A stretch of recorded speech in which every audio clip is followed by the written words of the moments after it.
Ron. He went live and then just disappeared. Unbelievable. Unreal. This is what we doing. Ron, there you go. There you go, Ron. There he is. There you go right there. Jokes. We starting to show off on a funny note, guys. Oh, my goodness. Oh, man. I hope you guys are having a good Friday. I am, too, as you can see with the smoke and mirrors here. I can freeze at any moment and make it a joking matter. But today, we will be giving you guys our bold finals predictions. Right, Ox? That means we'll be giving you guys the Western Conference Finals predictions, the Eastern Conference Finals predictions, ultimately who we got making the finals, and eventually going on to become the NBA champs. Should be a good one. Right, Swiper? First off, good morning, everyone. Black man, what's up, brother? Good evening. How you doing, black man? Guten Morgen. Well, I think that, not gonna lie, Mars, you know, based on the stuff I've been hearing, I would say that we probably need to have a different segment dedicated, not on this platform, but I think the MVP conversation, I think, enthralled a lot of people yesterday. Just, I think from a learning standpoint, I mean, like a legitimate learning. I think people want opportunity to learn about the nuance of our game and stuff. So I feel like, you know, we should probably do a separate thing, not on the panel, because I think we probably would need a little bit more time. But I think there's some nuanced discussions to be had about how we've arrived here, history, all that other stuff. I think that stuff is really important for people to have an understanding of, you know, opened some people's eyes yesterday where we've been. Yeah, I think it was a very thorough, nuanced conversation. Ox didn't. So the problem with that swipe is you think you educating and really you yapping. Yep. You like that. And that's why I didn't bring up Ox. You like that. Ox don't want to hear what I got to say. You like that substitute teacher. That walks in, and you know you got your whole thing together. You writing on, I'm Mr. Hey guys, I'm Mr. Swiper, and every time you turn around, they're like, man, Mr. Swiper, man. You know, that's Mr. Swiper is just what you call me. Nobody else calls me that. Okay, I'm gonna leave you alone today. I thought me and Ox had a moment, man. We went to breakfast together. You know what I mean? Got to know each other. You spent some time y'all together. Did not go to breakfast together. Don't make me start with this again. You courted Ox. You wined and dined Ox. Let's make this clear. Okay. So wait. Filled up his glass of champagne to the brim. Okay, so hold on. Okay, that doesn't negate the fact that they did go to breakfast, Ron. And I feel like you should do that. Bro. Why can't you fill your homeboy's like glass up for him? I don't understand how that. What's wrong with that? You didn't fill up my glass, but there's nothing wrong with it if you did. But you right. I mean, I'm saying like your water got low. I poured it for you. See, like, what's the problem? More? I don't remember that happening. But if you did, you want some ice? You want some ice? You want some ice? Don't give me no ice. But you can pour. No big deal. No big deal. He did not go to. They did not go to breakfast. Don't make me bring it Ron. Don't make me bring it Ron. 100% we did. 100%. They did go to breakfast. But the thing is, Ron was too good for us. I'm not going. Right, that's a fact. Okay, well, go. You fight that, Ron? Don't make your face like that, Ron. Do you fight that? I literally asked you, and you said, "No, I'm going to chill." The problem with Ron is he can't stay up with the Owls and soar with the Eagles. Right. You fight that, Ron? Hey, Ron, did you fight that? Hey, chill. It ain't no eagle up here that can fly as high as me, and it ain't no owl up here that can stay up as late as me. I'm gonna leave it at that. But also, chill. If a certain person from New York who used to rap and wear puffy coats, if you get what I'm getting at, ask you to an event, are you gonna go with him?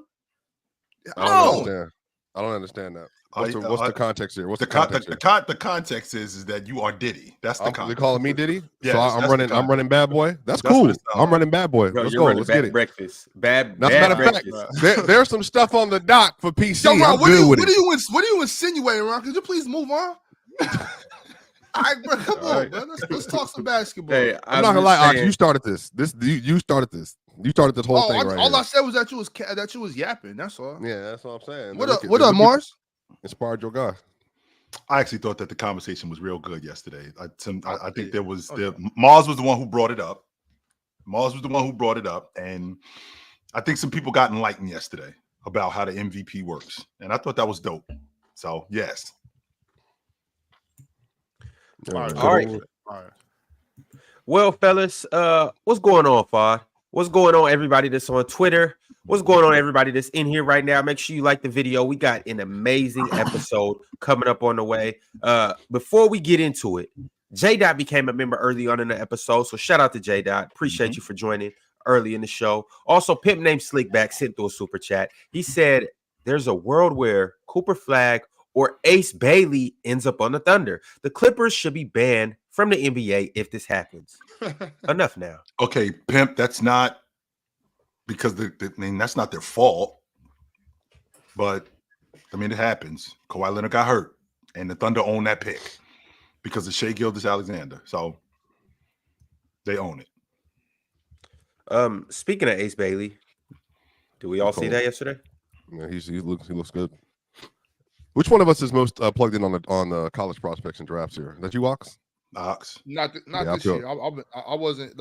Actually, last year I believe it was Mars because I was watching women's college last year.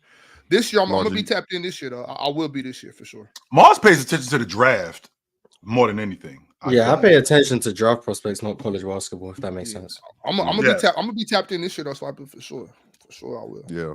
I mean, Ron, I don't. The answer is nothing for him. Chill.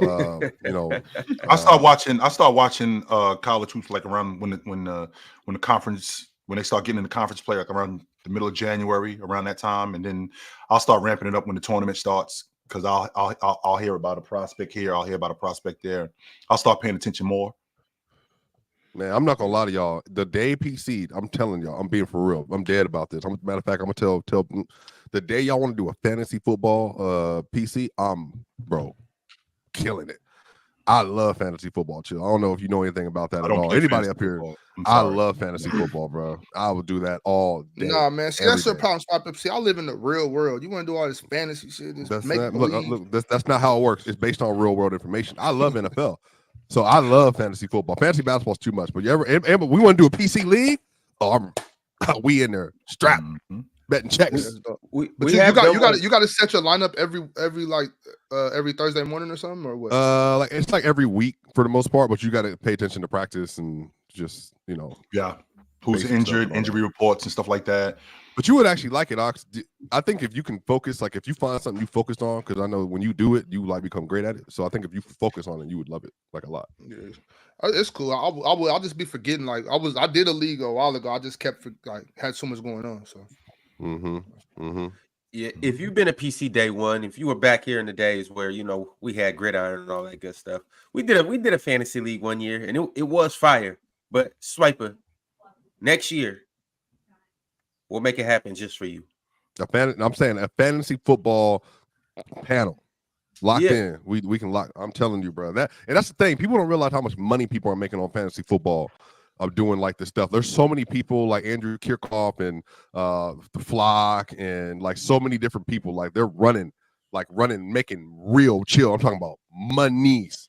Sure. Money. The fantasy footballers. Money doing this every day, doing a show, an hour show every single day. They make crazy bread. They got all kind of deals, Ox. Like I'm talking about, like it's a lifestyle for real. And people I don't pay like much attention to fantasy football, unfortunately. So next season we'll lock it in. We'll all lock in, right, Mars? We'll all lock in. I wouldn't do that to Mars. I wouldn't. Mars, we'll let you get CJ Stroud. Mars don't even. You can start there, and then we'll work everything else. Apparently, you're not meant to take a quarterback first in fantasy football. No. Unless you're the two quarterback. Third or fourth round, we'll let you get him. Think about if why would you wouldn't take but Mars, that's what I'm saying. He doesn't know what you're talking about. You wouldn't take CJ Stroud that early. That's what I'm saying. Don't listen to him. Listen to me. I said I knew you don't take a quarterback early. See, I'm a little bit talking about third or fourth. Mars, you got sometimes you got to be unconventional, Mars. My first pick, I'm taking Kirk Cousins. Kirko. Hey, he playing with us this weekend. He might not be there. Playing versus who? The Hawks are awful, dude. Have you watched your team lately?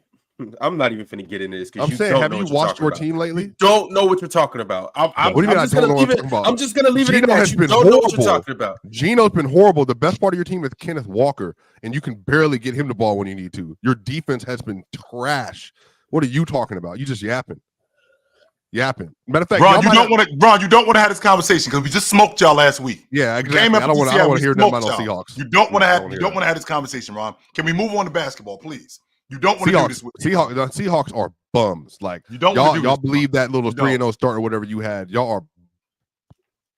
I think Ron is frozen too. By the way, no, he ain't frozen. He's sad. That's all it is. He's sad. That's a sad look. Mars, it's the equivalent to Liverpool beating Man City like 7 straight seasons. That's what we've done to Seattle, who's owned us in the past. The Seahawks are the Atlanta Hawks of the NFL. That's what they are. Mm-hmm. Every year, mid. Hey, y'all win a little game last night, and all of a sudden, y'all beat the lonely weak Saints, and all of a sudden, now swipe the check. Wait, hey, by the way, chill. Versus the NFC South, the Broncos, I think it's 59. I think 59 to like 17 points allowed versus the NFC South. Like, bro, come on, dog. So y'all picking on the NFC South? We're picking on you outside of the first game of the year. I was about to say, how? Bro, we just ran the ball, and that's what I'm saying. That's why he keeps freezing. Get better internet. Good. Mm-hmm. Hey, Mars, take over, please. You might have to run this today, Mars, but that's fine. Oh my god, I'm just trying to. Adam West said, "Ox, just let us know if you remember anything that happened after Swiper poured that champagne fee." Yeah, we went to work. Yeah, that's exactly what happened. We went to work. Goofy ass. I ain't even drink no champagne. That's what I'm saying. What up? Hey, what's up, Jordan? Hey, man, look like you playing in belly today, bro. That 2006 shirt, bro. Shout out to you, bro. Hey, it's okay. That's my movie, dog. That's my movie. First thing I thought about when I saw that shirt, bro. Yep. That's my movie. I tried to make something about it. You know how they go. I like that style, bro. People playing, bro. That's my era, bro. I love that movie. Hey, I gotta start making an appearance like you did with your ski mask. I'm finna spice it up a little bit. Yeah, we gonna. You better believe. DVD, exactly, chill. DVD, they don't know about a DVD, chill. Right. They don't know about DVD players no more. Right. They grew this Netflix era. Mars ain't never seen a DVD before in his life. Bro, I got a whole. Wait, DVDs are considered old now? Can you imagine that, Mars? They don't make them no more. I'm thinking to myself, what? I got a DVD player in my house. We were talking I think Best Buy still got them, Ox, but other than that, I don't know where to go. I still use my DVD player. What the hell? Do y'all buy hard copy games? I didn't know that DVDs was outdated. Sometimes I don't play them no more. I used to play 2K a lot. I don't play no more. You can download games now. You can download them straight to the Xbox. Mm-hmm. Mark, you got Xbox or PlayStation? Both. Bet. Who are you 2K or are you Madden? Which one you? Or definitely I guess not Madden. I can't figure out FIFA? Madden. Oh no, FIFA's trash. I play 2K mainly, but I'm just waiting for GTA 6 to come out. If I'm being honest. What's the best sports game on the platform? Is it NHL or FIFA? Basically, definitely with EA. Oh, no, any. Yeah. You talking about hockey? I don't know. I mean, I don't like FIFA, and I don't know if Madden's good. I just don't understand it. And 2K, everyone seems to have an issue with it every year. So right. This dude don't understand Madden. But yesterday he explained to me what blocks plus minus was. Give me a break, Mom. Well, the NFL is too confusing for me. I'm seeing all these guys running. I'm like, this guy's open, then he's not open. I don't know what's going on. I can't play that game. It's called coverage, Mars. It's called cover 2. Like, I don't know what's going on. But you can break down blocks plus minus. Adjusting to what I'm doing. I'm just trying to throw to whoever I see is open. I'm trying to get it further down the field as I can. And then this is cover 2, so you're meant to go here. I'm like, I don't know what cover 2 is. So Mars, it's a down and distance game, man. That's how you think of football. Down and distance every single time. Distance. I don't know that game. I don't understand that sport, and I'm not going to take the time to try and understand it. I've already tried to understand basketball. That's where it stops. Mars, I think you might like NHL. I think because the gameplay for NHL is like actually really smooth. I used to only play that game because you used to be able to like punch people. Wow. So it's like Mars, was you around for Fight Night, Mars? Did you catch Fight Night? Fight Night was cold, I've bro. played Fight Night, yeah. Fight Night was legit. Fight Night round 3. Was that with James Tony? Afro? They came out with a new boxing game. Jordan, what was his name? New boxing game. Who are you talking about? The dude with the Afro on Fight Night. Can remember No, not Tommy Hearns. Nah, it was a game. There was fight night, but then there was a boxing game. Street Fighter, not Street Fighter. Nah, Def bro, Jam Vendetta. Def Jam. Nah, it wasn't Def Jam. Def Jam was the rappers. I think it was called Knockout. Are you talking about Undisputed? I know that was on Dreamcast though. Def Jam Vendetta. I don't know if that was it. No, it wasn't Def Jam Vendetta. It wasn't. Ready to Rumble. Y'all remember that, bro? Yeah. Multi Kenny be coming through. That's what's bro, that was the game, dog. I used to love that, Jordan. Oh my! I might have played that one too, bro. I played so many games because I had a Dreamcast. You had a PlayStation 1.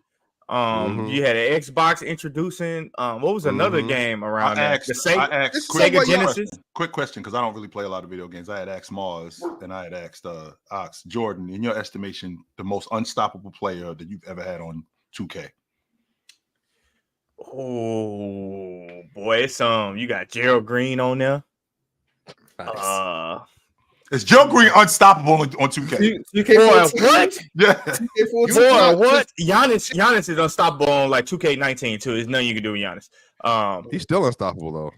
No, I'm talking about like I mastered his jump shot on 2K19. I would green it every time you back up. So it was just unstoppable. Amon Shumpert was a sleeper, bro. If y'all ever play Amon Shumpert on 2K14, bro, he ripped everybody and he dunked everything. See, chill.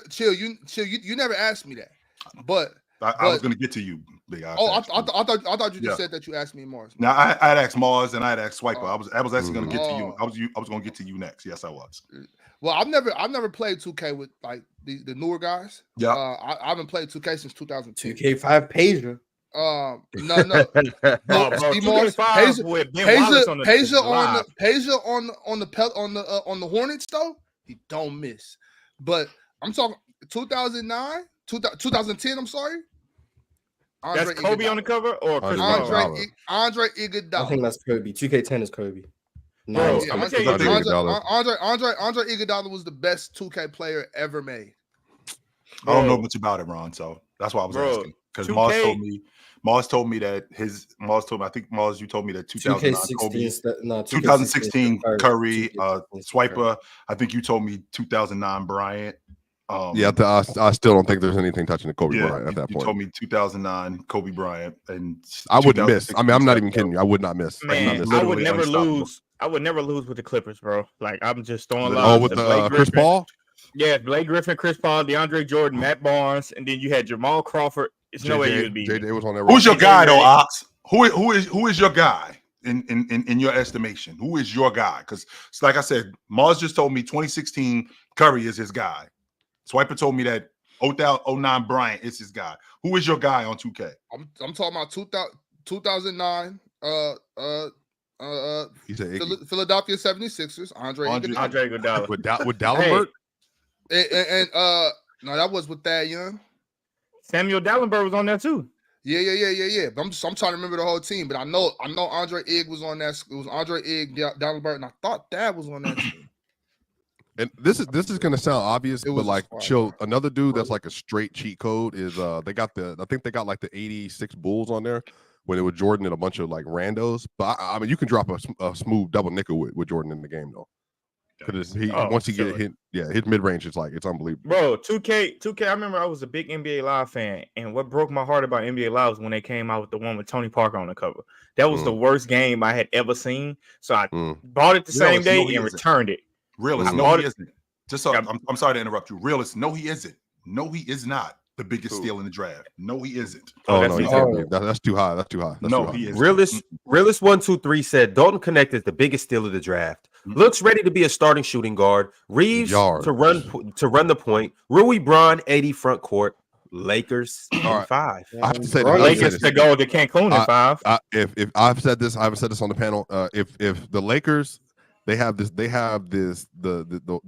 white boy magic for the Lakers. If a white boy is ever above average and plays for the Lakers, they get this Hall of Fame boost to everything they do. Dalton Connect's a really good player.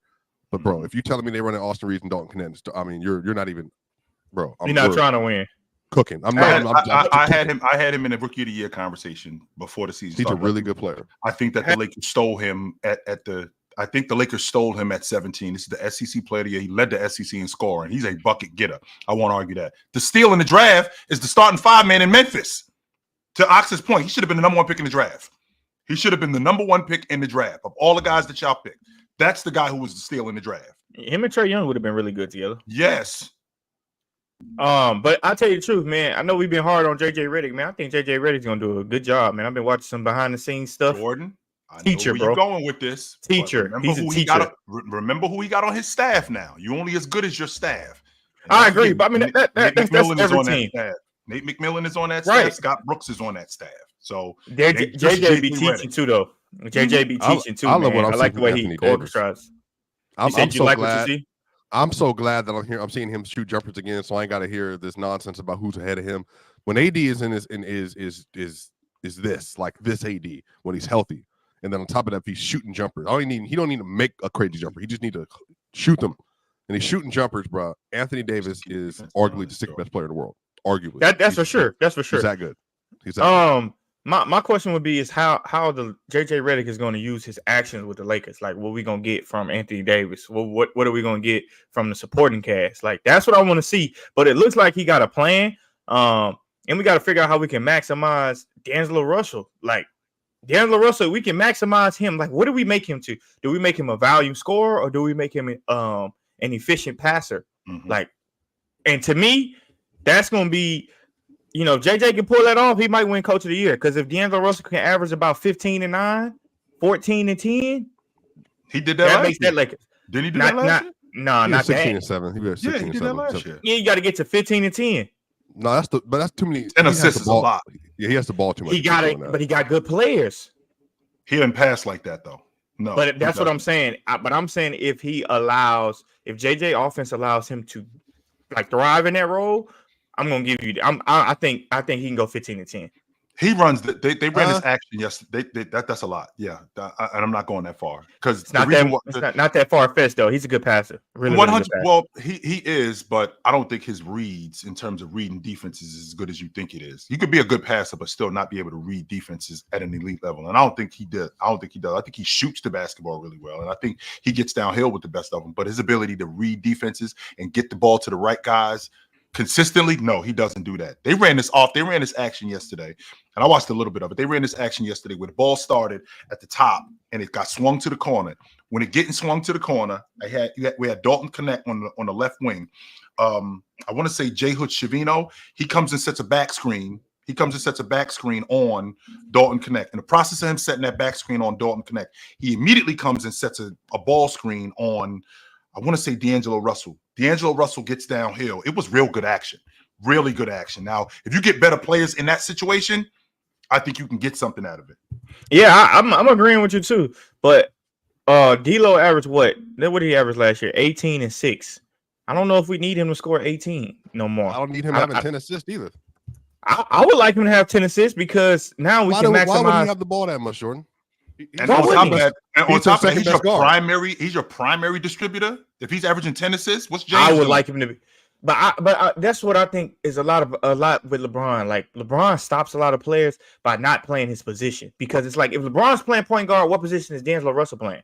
Why? Well, no. Why would my second best guard be the one that has the ball in his hand mostly? Who's the first best guard? You want to say LeBron is? Reeves.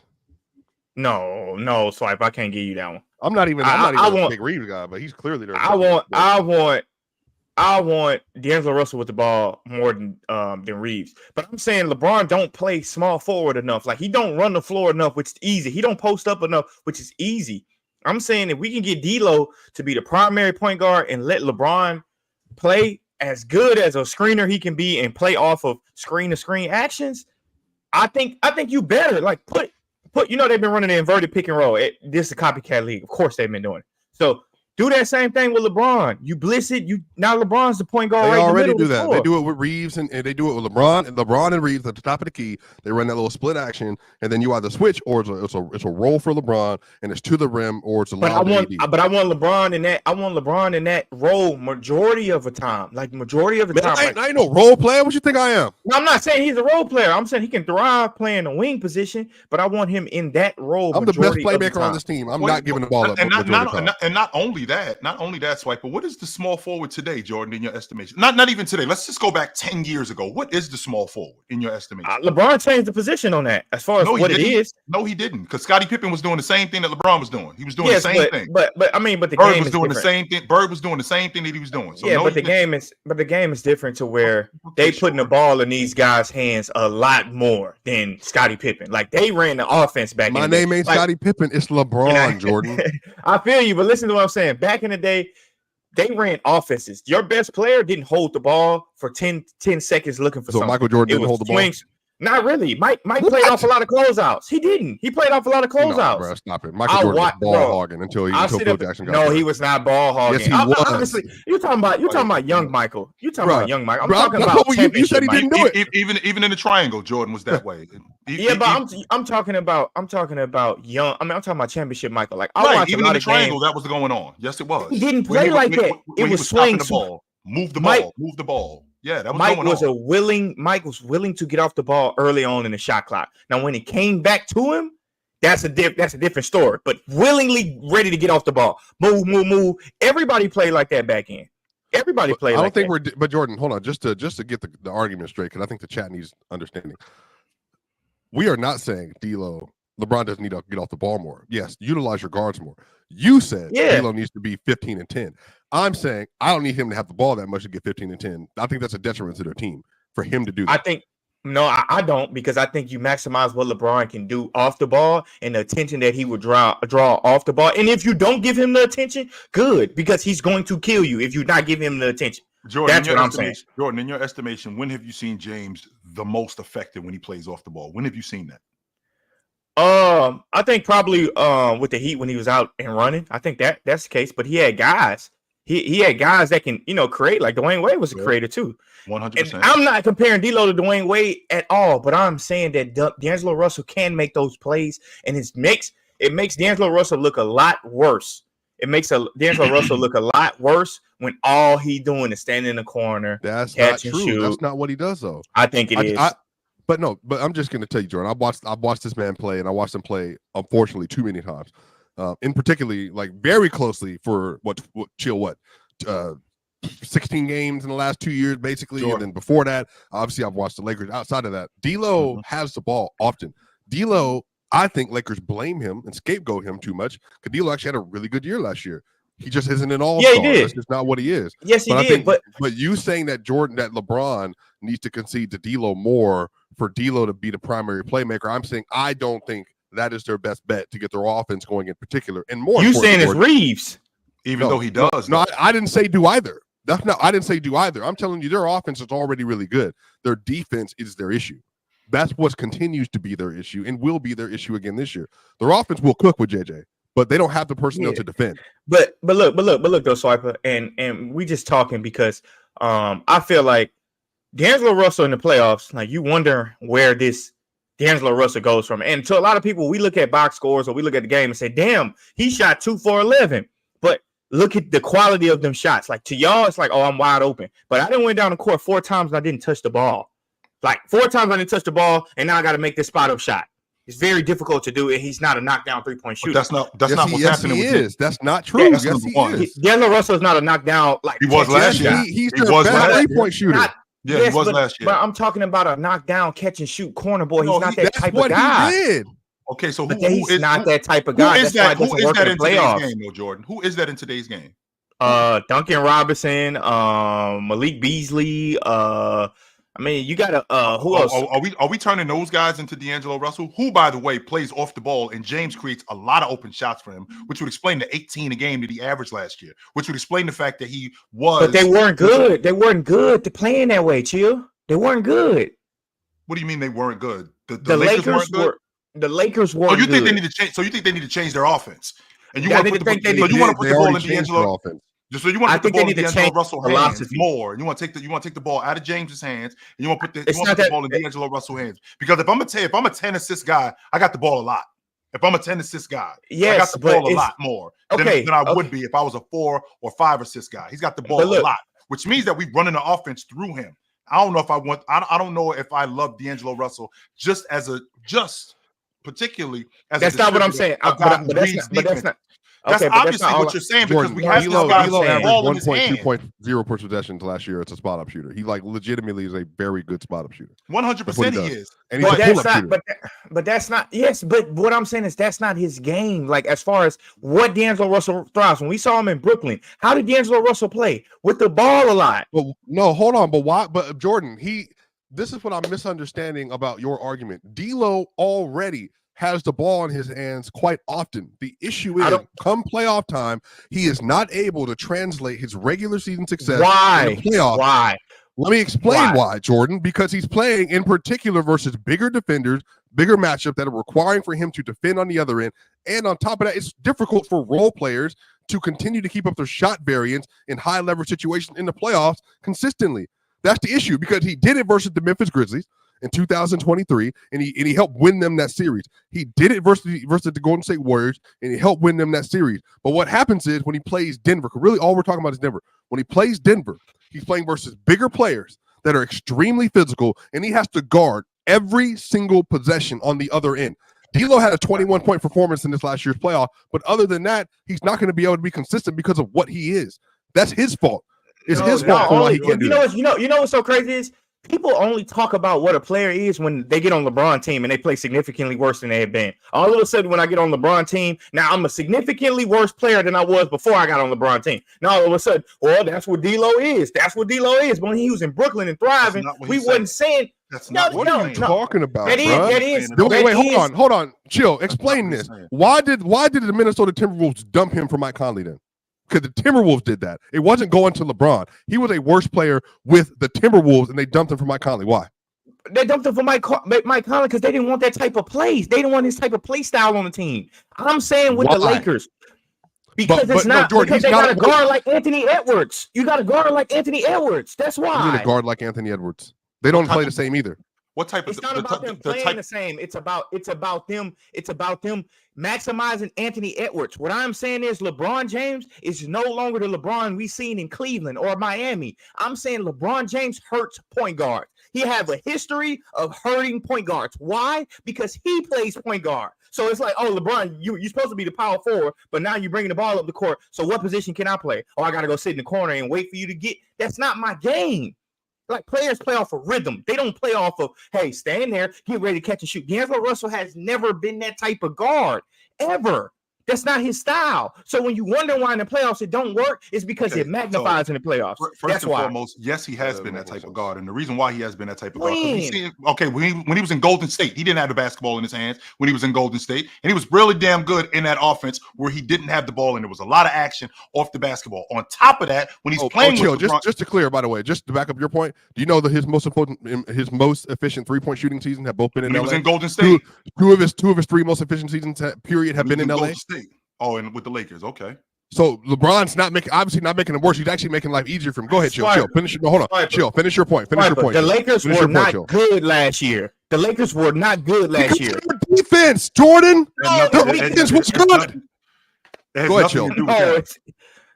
James, him playing off the basketball, James creates a lot more open shots for him. Now, when he was playing in Minnesota, they needed more of a distributor. That's what they needed more of. That's why Mike Conley was playing. That's why Mike Conley worked over D'Angelo Russell. Mike Conley is not that much more of a distributor than D'Angelo Russell. What are y'all talking about? He's definitely more of a play. He's definitely more of a heady point guard. He's definitely more in control of the offense. He gets those guys. You're looking at the eye test, bro. I'm not looking at the eye test. You're looking at the eye test. I'm looking at. I'm not just. Wait, for sure. What's wrong? If you watch the game, I hear Swiper. If you watch the game, Jordan, like you talking about, you can see that. I don't need to go to damn what the numbers say. See, this is what I'm talking about yesterday. Thank you for saying that, Jordan. This is exactly my point. You talking about the eye test to tell you that. That's what you need to find out who's being more of a distributor, who's more in control of the offense, as Chill was saying. If you got to go to the numbers, if the numbers are telling you that D'Lo is more of a distributor than Mike Conley, that's not what I'm saying. That's why you're looking at the numbers, because it's not. No, but that's not what I'm saying. It's not even close. Even when Mike Conley's, no, it's not, because even when Mike Conley isn't getting the assist, he still got more hands than what's going on the offense. He's still directing traffic. He's still D'Lo directs traffic. D'Lo directs traffic. Yes, he does. Like Mike Conley. Yes, in the same tier as Mike Conley.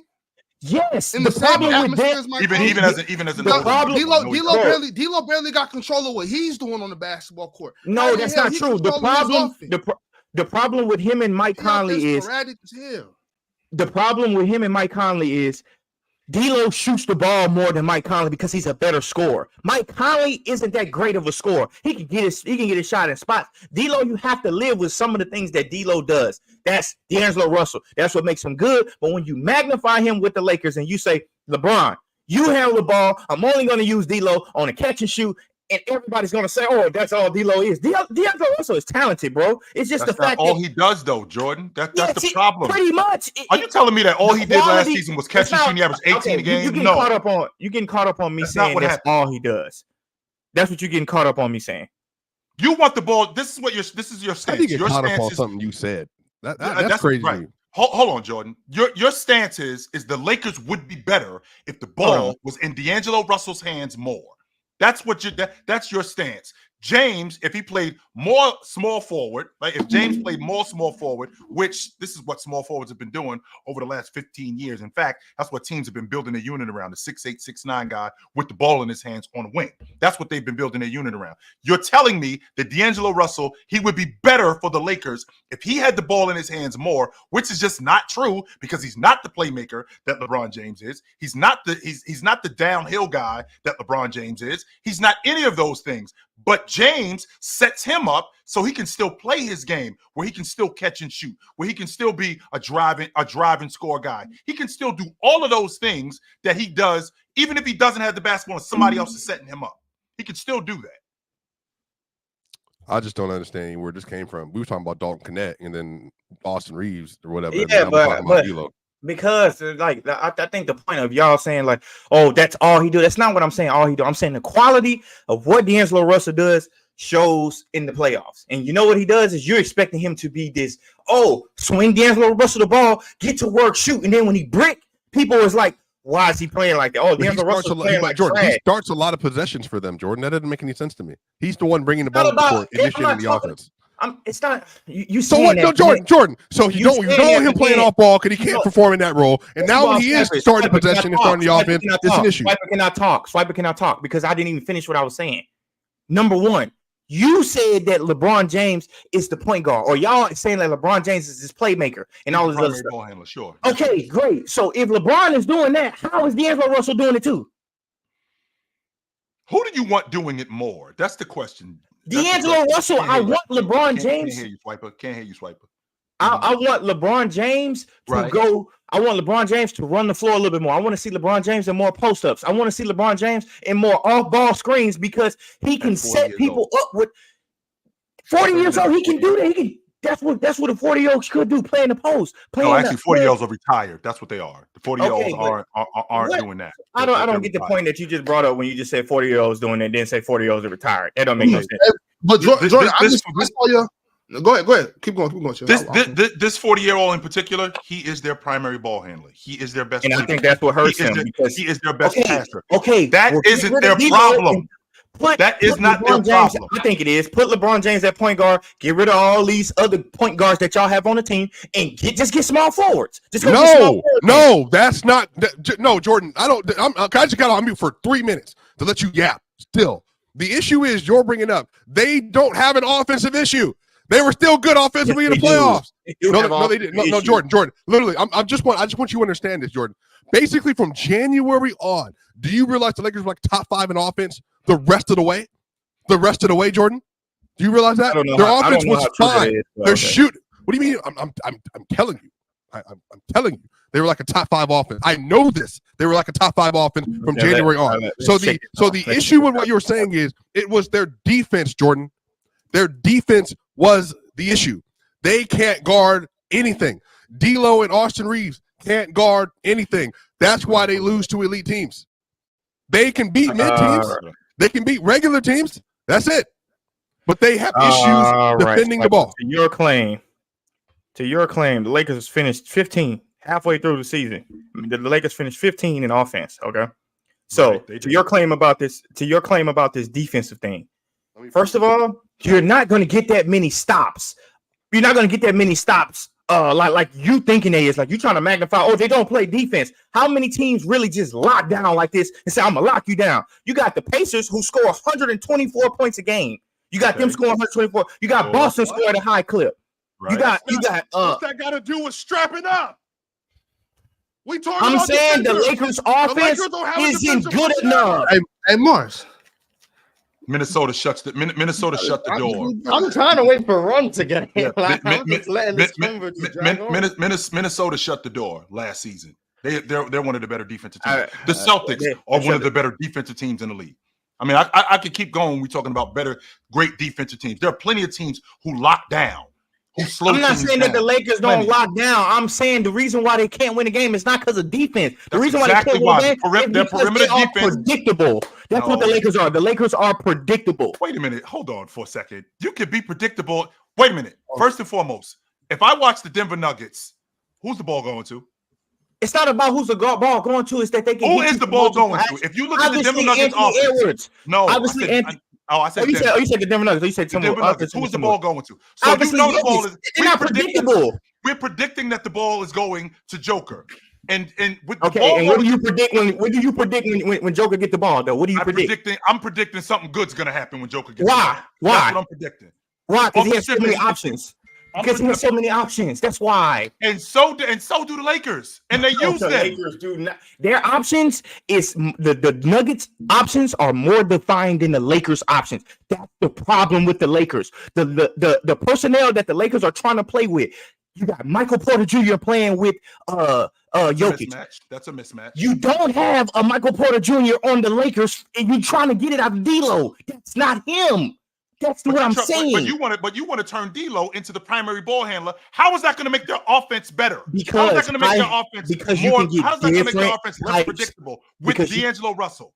Because you can get different types of actions with Anthony Davis and LeBron James. That's why I think you can maximize AD better instead of expecting these guys just to win their matchups one-on-one. These guys with the Lakers cannot win their matchups one-on-one every night. But that's not what the Lakers do. The Lakers are not a one-on-one just team. To be clear, by the way, the Lakers has the sixth best offense in the NBA from the end of January all the way through April. By the way, just so we understand. So again, their offense was cooking, but their defense, chill. Would you like to guess where their defense was over the course of this stretch as well? 18th, 21st. Okay, they couldn't guard a soul. So again, their issue is they arguably got the best defensive player in the league on their team. Okay, swipe it. It doesn't mean nothing. You know why? Because the personnel sucks. Their personnel sucks. Their personnel sucks on offense too. Their personnel sucks on offense too. They living off a 40-year-old man. What are you talking? How many shooters? Hold on, Jordan. Hold on, no, Jordan. Let me ask you a basic question. Let me ask you a very basic question.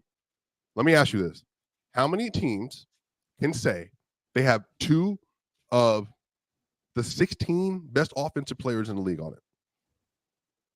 You said 2 of the 18. Yes. How many teams can say that they got 2 top 10 players in the game? You talking about playoff teams? No. How many teams overall? How many teams in the NBA? I don't want to talk about teams overall. Let's just talk about playoff teams. Okay. So again, how many playoff teams have 2? Even more than so of the 16 playoff teams, how many can say they have 2 of the top 16 to 18 offensive players in the league on their team? Do the Boston Celtics have 2 top? Do the Boston Celtics have 2? Bucks. That's it. It's the Bucks. The Bucks. So just the Bucks, and the Bucks had what? Mars? One of the best offenses in the league.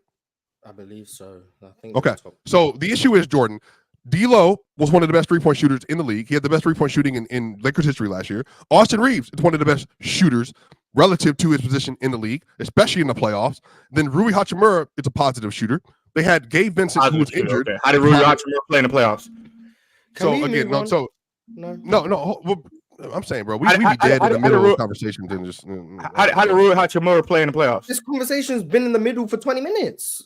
Like, if I ask to move on at any point, you're gonna be like, we're still in the middle of talking because no one's stopping talking. Like, I think the people are bored. I'm definitely bored. Ox has now left. Let's move. Ron has left. No one cares about the fucking Lakers. I mean, I agree with you. Let's move on. The guy was showing Dalton Connect love, and now we're talking about their offensive problems. Like, no one cares. Thank you. I'm gonna read some super chats because now apparently I have to host the show. So, hello everyone. I'm talking about D'Angelo Russell off the ball. Man. Jamaica's choice. What's the greatest statistical season? You guys should do a build your perfect position, point guard, small forward, etc., using attributes like body, speed, shooting, etc. Dub panel, dub host, dub chat. Blessings to all of you. We'll do the first one. What do you guys view as the greatest statistical season? Who had the greatest statistical season? I don't know. Chamberlain in 67. Let's say he averaged what, 25 and 25? And like 8.5 assists or something. Almost 9 assists a game. Jokic has the highest box plus minus on VORP in a season ever, I think. So I think he led the league in field goal percentage that year too. I think he led the league in field goal percentage that year. The best statistical season ever. Russ averaged a triple-double. Russ did average a triple-double. Oscar Robertson. That's tough when you think about the best statistical season. You and I have already gone back and forth with this Kawhi Leonard and Steph Curry thing. What Steph Curry did in 16 was ridiculous. Oh, that was. Yeah. That might be the best statistical season ever. Maybe. He led the league in scoring, shot 45% on the long ball, then he shoot 90% from the stripe. I don't think that season was better. If I'm being honest with you, I don't think that season was better than Bird in 88 when he went almost 30 and 10 and went 50, 40, 90. Let's see. The best statistical season. Can I say Wilt when he went 50 and 27? Could definitely say Wilt when he went 50 and 27. I think it's 21-22 Jokic. He had the highest PER in the season, the highest win shares per 48 in the season, the highest box plus minus in the season. He didn't have the highest VORP, but that's because it was I don't think he played enough games to he didn't play 82, so I think that's what held him back. But I gotta go with 20. Are they at 1 seed in the West if Jamal Murray doesn't go down? Well, they were the 3rd seed. They ended up being in 22. Phoenix, right? Well, are you talking about 21, 22, or 2021? The year they won the 3rd. Okay, you talking about that was 6 seed. Okay, you talking about the year. I don't think they're the 1 seed. That was 60. They didn't have Jamal Murray or Porter that year. Do they make the 1 seed? The Warriors won how many games that year as the 3 seed? 50. And then the Mavs were 4 that year. Let me just find the standings. I don't want to. Utah was 1. Utah was 1 that year. No, Phoenix. I don't think that.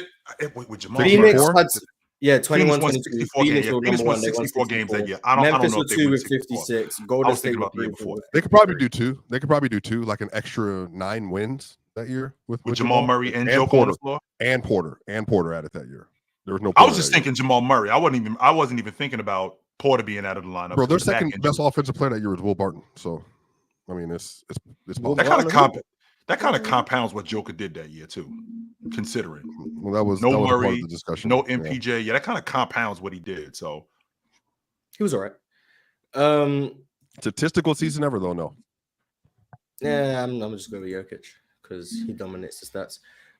Mars, when you guys did the standings debate, you said you weren't as high on the Knicks. What do we think is holding? What do I think, or we don't know?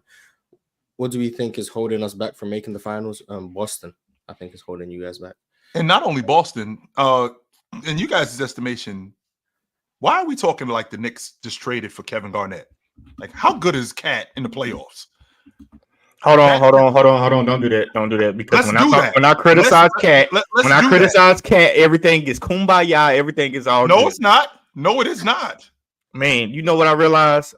I realized you can say one thing 1 week, and then the next week we can have another argument for it. What's the Cat? That's what I realized. Thing you said. I don't know. He said Cat does nothing but shoot threes. That's what he said, and he's equating what Joe said about how Cat plays in the playoffs. So you said two. I don't agree with that either. Those two things are not the same. You guys said 2 different statements. So yeah, those 2 things are not the same. Yeah, I'm talking about Cat in the playoffs. Cat is not great in the playoffs. He's not. How many players are all right, but why is he not great in the playoffs though? I think he was good in the playoffs last. I think he was good last year. Until the Timberwolves series, he was really good. No, sorry, the Mavs. Hey, chill. Yeah, what you said? You said he's not great because you said it's not because all he does. It's not just because he's. It's because how many players are great in the playoffs historically though? That's what I'm trying to understand. How many players are great in the playoffs? There's plenty of. I mean, there's a metric to it. I don't think everybody's on the same. In the league scale. right now, who has been been great in the playoffs? He's a top 4 player in the league. Who? Embiid. Has he been great in the playoffs? He was great last year with that injury. But I thought Cat was supposed to be one of them guys. What?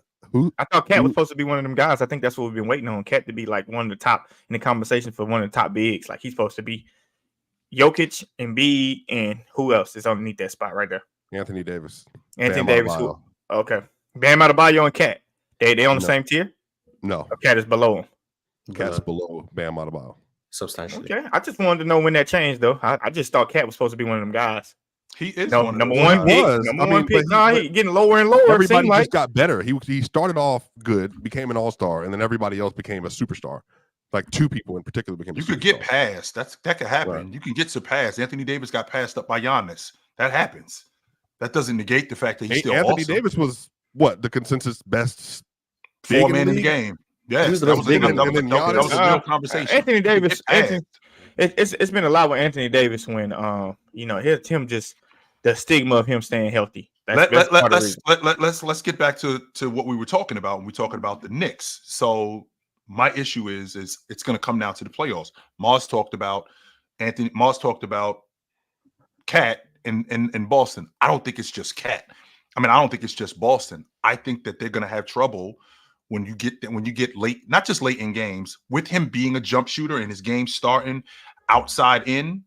I think that he's going to have to play more inside. I think he can play more inside. I do think that. I think he's going to have to play more inside. And I think that in order, I have to see him do it. Right. I definitely have to see him do it. I've seen him do it with Minnesota. He did play more inside, which would explain why they went as far as they went last season. He's going to have to do that with the Knicks, which goes back to the logic of him being consistent. That's how we get these great players in the playoffs, where they're more consistent. Now, Cat being a jump shooter, I think that enhances his game. But the fact that he's going to have to play on the block more, I just have to see him do that more consistently. I don't think the Knicks got him to play on the block more, to be honest with you, though. I think they got him space the floor to shoot threes because that's what he want to do. He's going to have to play. He's going to have to play on the block. He's not going to be Joel Embiid. I'm not asking him to do that. I'm not asking him to play in the post like Joker does. No, but he's going to have to exploit mismatches. He's going to have to exploit like mismatch hunting and things like that. He's going to have to do that. They're going to have to. I don't think that's what they want him to do. I think they want him to space the floor. The Knicks are not going to turn into the Knicks are not going to turn into a jump shooting team. They're not good enough to be that. No, but they're going to turn into a Jalen Brunson team just attacking and kicking. That's what they're going to have all these. That's why they got all these catch and shoot guys. Jalen Brunson is going to create most of the opportunities for them. It's not going to be throw the ball to Cat and watch Cat create. You might see it sometimes. You might see just a small sample size. You won't see it the whole game. That's why they got rid of Julius Randle. So Cat can do that. So you can put the ball more in Jalen Brunson's hand. But Cat and Julius post at a similar frequency. You know that though. Yeah, but Julius handles the ball a lot more than Cat does. And a better pass. Handles the ball. You mean like just face up at the nail? No, I'm saying like handles the ball. Julius Randle is like Julius Randle. You get that ball to Julius Randle on that 3-point line. It ain't going to swing. That joint going downhill. I can't wait. Chill. I can't wait. And I think it's going to be great. You should get higher on Julius. Get higher on Julius. I like Julius Randle. I think that's going to work out for the Timberwolves. But I'm saying the reason why they got rid of I'm talking to Swiper on that. I'm saying Swiper, you got to get higher on Julius. The reason why they made that trade is because it works for both of them. You know what I mean? Like Cat spaces the floor. Julius Randle didn't for the Knicks. Cat for the Timberwolves was more of a catch and shoot. Now you got somebody who can put the ball on the floor and get to the basket, and he might not make that same amount of threes as Cat, but he's gonna make more plays than Cat. So that's why they made that trade. It was what both teams were looking for. It was of course. It was definitely the money. But with the Knicks, I think we're turning. I'm high on the Knicks, but they did this to push all their chips to the front of the table because they think that they can win it. In order for them to win it, I think that they're going to have to outshoot the Boston Celtics. That's what's going to have to happen in order for them to win it. And I don't think that they have the personnel. That's why the Mavericks lost to them. That's why the Mavericks lost. The Mavericks could not outshoot them. That's really what it was. But the Knicks can get more stops. I agree with that. The Knicks can get more stops on the Celtics than the Celtics can get on the Knicks this year. I don't. You know what's going to have to happen? Porzingis is going to have to be the real factor because I don't believe the role players for the Celtics. I mean, it's nothing against the role players. I'm not saying that they're not good. But with the tough defenders that the Knicks is going to bring to the Celtics, some role players are going to have to step up. And the biggest role player is going to have to step up to me is going to have to be Porzingis. Porzingis satisfies it all. The thing with that is, though, I look at Cat now. I got more respect for Cat willing to compete after like how I seen him getting with Jokic these last playoffs. Okay. I'm not looking at Porzingis getting the better of Cat. I'm not seeing that. I'm not seeing Porzingis getting the better of Cat in the 7-game series, first round, second round, whatever, it don't matter the round. I'm not envisioning KP getting the best of Cat. I'm looking at KP having a great series, but I think Cat is on. You don't think he clearly outplays him? Cat gonna have enough action. They're gonna slow it down. I think Cat gets the best of Porzingis, and I also, like I said, I think the Knicks have the capabilities to get more stops on the Celtics, and the Celtics doing. I want to stay right there, Ox. What about the Knicks roster? Because when I think, hold on, chill. Let's go to the Porzingis part. It's gonna be very difficult. Wait, hold on, Jordan. I want to stay right there, Ox, because you're telling me that you think that the Knicks can get more stops than the Boston Celtics, more stops than the Boston Celtics can get on them. And what about the Knicks defense suggests that they can slow that offense down more than what the Celtics can slow down that Knick offense? Mikal, OG, Josh Hart, and even Cat. Cat to an extent, from what I'm seeing with Cat ever since the Gobert trade. Well, he was hurt the first year, but last year I'm looking at Cat's willingness to compete. You know what I'm saying? To compete on the defensive end, and he's moving around with. And like I said, you know how I feel about that wing defense in Mikal and OG. I think that's the best wing defense in the NBA. Right. I don't. There's not a better duo as far as wing Tatum and Brown. OG. I think OG and Mikal are better than him on the defensive end. I think they're both. Yeah, they're both better defenders than both of them. Now, Mikal's better defender than Tatum. Yeah, he is for sure. Now, what you just said, Ox, I want to counter that with Jason Tatum averaged 35 a game against Mikal Bridges last year. That's number one. Number two, the perimeter defenders that the Boston Celtics have. I'd like to think that Drew Holiday as a perimeter defender, he is better than Brunson as a perimeter defender. That's number one. Derek White is I think he's better as a defender than Josh Hart. As good as Josh Hart is as a defender, I think he's better than him as a defender. I think KP is a better rim protector and a better paint presence than what Cat is. I can appreciate your logic on Cat being a competitor as a defender, because that's what I asked for too. However, when I think about what KP does as a defender overall, I think he's better than Cat. And as good as Cat is as an offensive player, I think he can cause more problems. I think he can cause more problems with Cat than Cat can cause with him, considering how versatile he is, considering how they stretch the defense, and considering that Boston Celtic offense. I think he can cause way more problems there. And then when you talk about a guy in OG Anunoby, so when I think about how good OG Anunoby is as a defender, I think Jaylen Brown is just as good. He might not be as versatile. I won't argue that, but I think he's just as versatile. I mean, not as versatile, or as strong as OG. Right. Hey, Ox. Those two guys aren't the same size. Hey, Ox, I've been wanting to say this. You know, when you talk about KP getting the best of Cat, you know how difficult it is going to be for Cat to guard KP in that little trailer 3 position where KP is king in that. That's going to be really, really difficult for Cat to get out there and climb, contest, and we living with that shit, Jordan.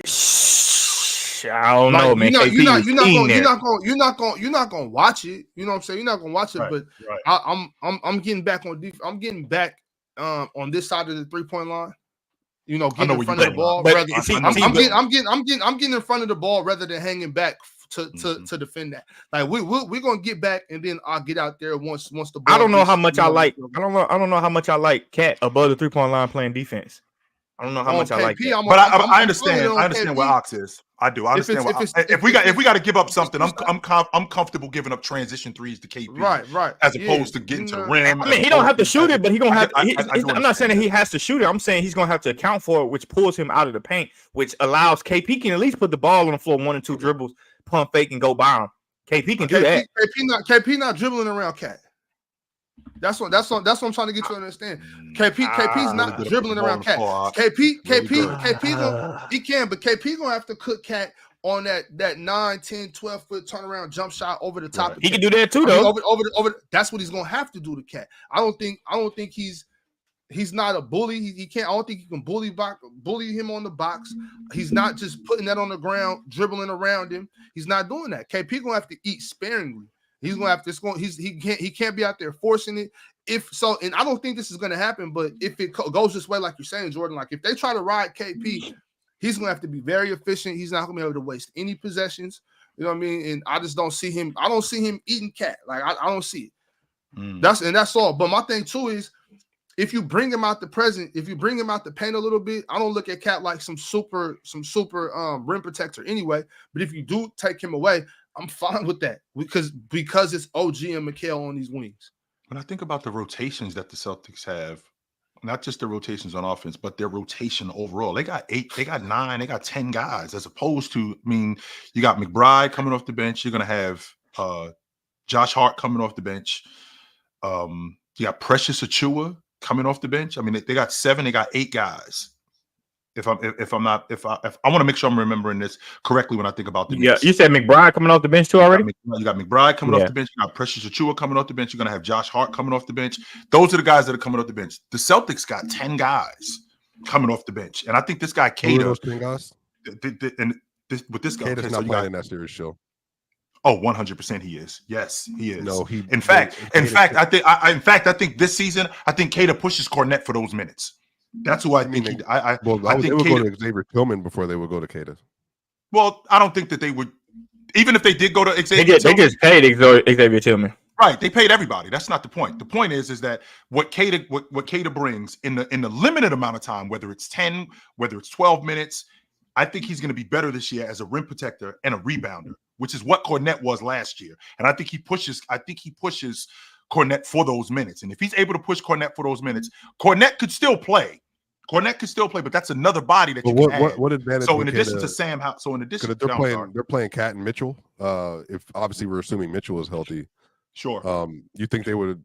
I guess in that matchup, are you saying they're just going to have like a very strong defensive personnel to be able to put on the court to kind of react what the Knicks are doing? Yes, and on top of that, guys like Kata, I think those guys are in there for supplemental minutes. Those guys aren't in there to be like what Sam Hauser comes in for. Sam Hauser comes in to knock down open shots. That's what Sam Hauser comes in. Sam Hauser comes in. He's I like the Knicks. I like the Knicks a little bit more off the bench than the Celtics. Be honest.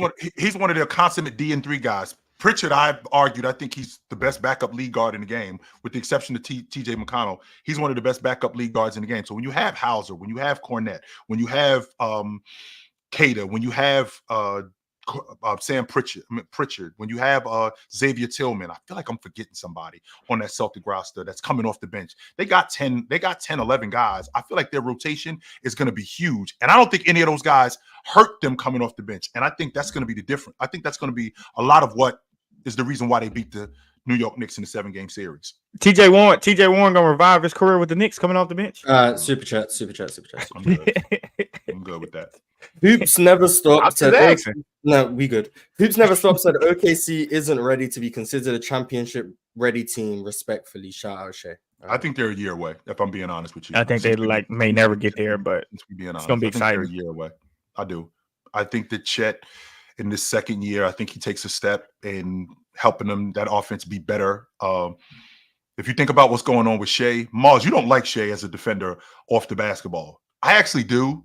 I prefer him off the ball than on the ball. I just think I actually like him on the ball. I like him on the ball because I think that at 6'6", I think that we can use him in different. I think we can use him in different spaces, especially in the zone, in the matchup zone in particular, with them with Chet on the front line, and now you have Hartenstein. You have Hartenstein on the front line.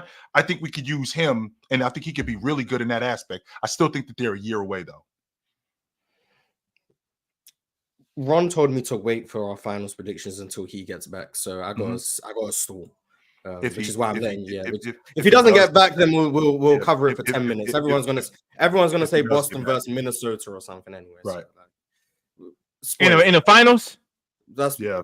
No, that's not what I'm going to say. Boston versus Minnesota. Ox is going to say the Knicks or Boston versus. What do you think I'm going to say? What do you think I'm going to say? You're going to say some nonsense. I don't know. Like, Swiper going to say Denver versus Boston, and then I'm going to say OKC versus Philly. Like, we know. I'm going to say Boston versus the Mavericks again. Yeah, we'll see. There you go. We got to it, but we'll explain that if Ron come back. But NP13 said, Mars, is there a way to check how many open/contested jumpers the Lakers have been getting during preseason? Because it looks like they're not creating a lot of open jump shots on the perimeter. There is a way, but the only way I know how to do it, you have to pay for. And I ain't trying to do that. So I couldn't get it for you, but there is a way. But I think I've seen donate to Mars Talk Sports. You get it for him. Facts. If you guys show love to Mars Talk Sports, maybe I can get this stuff for you. But there you go. Dub plug. There's a way that you get open jump shots. You run action. That's the way that I understand him. I understand this question of tracking open jump shots, sure, but the way you get open jump shots is you get action. And if you got really good one-on-one players, which I think the Lakers got some guys who can create shots off the dribble. I do. I do think that they have some guys that can create shots off the dribble, which I mean that I think that'll help them. But I think this team is built more. If I'm being honest with you, I think this team is built more for the playoffs. And if they can avoid Denver, I think they're going to cause some trouble in the Western Conference. If they have to see Denver, they're out. That's very hard for me to get behind. I had to see it midway through the season to see how they playing. But to me, I'm looking to see what the Lakers' identity going to be. I'm gonna wait. That's what I'm gonna be looking for. I'm gonna wait and see. But realist 123 said D'Lo is cheeks. Trade him. See, that's what I'm saying. He got cheeks when he got on the Lakers, right? He's not bad though. It's just the market. I don't think D'Lo is bad at all. No, he's not. I just think the Lakers. I don't think he's tough, but I don't think he's bad. And Ox would love him if he was in Sacramento. Ox would love him. D'Lo would go crazy in sack. D'Lo would go crazy in sack. He would love run with De'Aaron Fox and how fast that offense is. Never liked D'Angelo Russell. I've never liked D'Angelo Russell on any team he's ever been on. This ain't new. I've never liked D'Angelo Russell. What's your issue with D'Angelo Russell? You ain't like him in college? That's tough. Yeah. What's your issue with D'Angelo Russell, Ox? I mean, we've gone through this so many times. This is the first time I'm hearing this, Ox, to be honest with you. I don't remember you ever telling me what your issue is with D'Angelo Russell. What's your problem with him? He's just not good. Chill. No, that's not. He just does. I'm not done. He's just not good at basketball. He makes bad decisions. He shoots bad shots. He'll freeze up on you. He's too streaky. He's not even mid on defense. It's like I don't know what he does. He's one of the better. I watched them when I watch D'Angelo Russell play basketball. I just don't know what he does. Is he one of those? Did you know what he did? Did you know what he did before he got to the Lakers? No, I never liked D'Angelo Russell. He was boo-boo with Minnesota. They traded crazy. I never thought he was a good basketball player. I think this is the best. He might fill up the point size sometimes. Every once in a while, he'll blow up and explode. He can shoot a little bit, but I expect that from a professional basketball player. I expect you to be able to score sometimes, but it's the other stuff. He doesn't do any of it. None of it. He's one of those one-dimensional guys that I won't argue. He's one of those guys that if this isn't going, he's kind of useless. Like if he's not knocking down his shot, he's kind of useless. And that kind of gets him going once he knocks down shots. Because he can pass. There's a difference between a passer and a guy who can pass. Everybody can pass, chill. Right. No, not everybody. No, everybody can pass. There's guys you can sit on the rim and you won't get the ball. There's guys that you can sit on and you will not get the ball. There's plenty of guys. I'm talking about chill. No, I'm talking literally.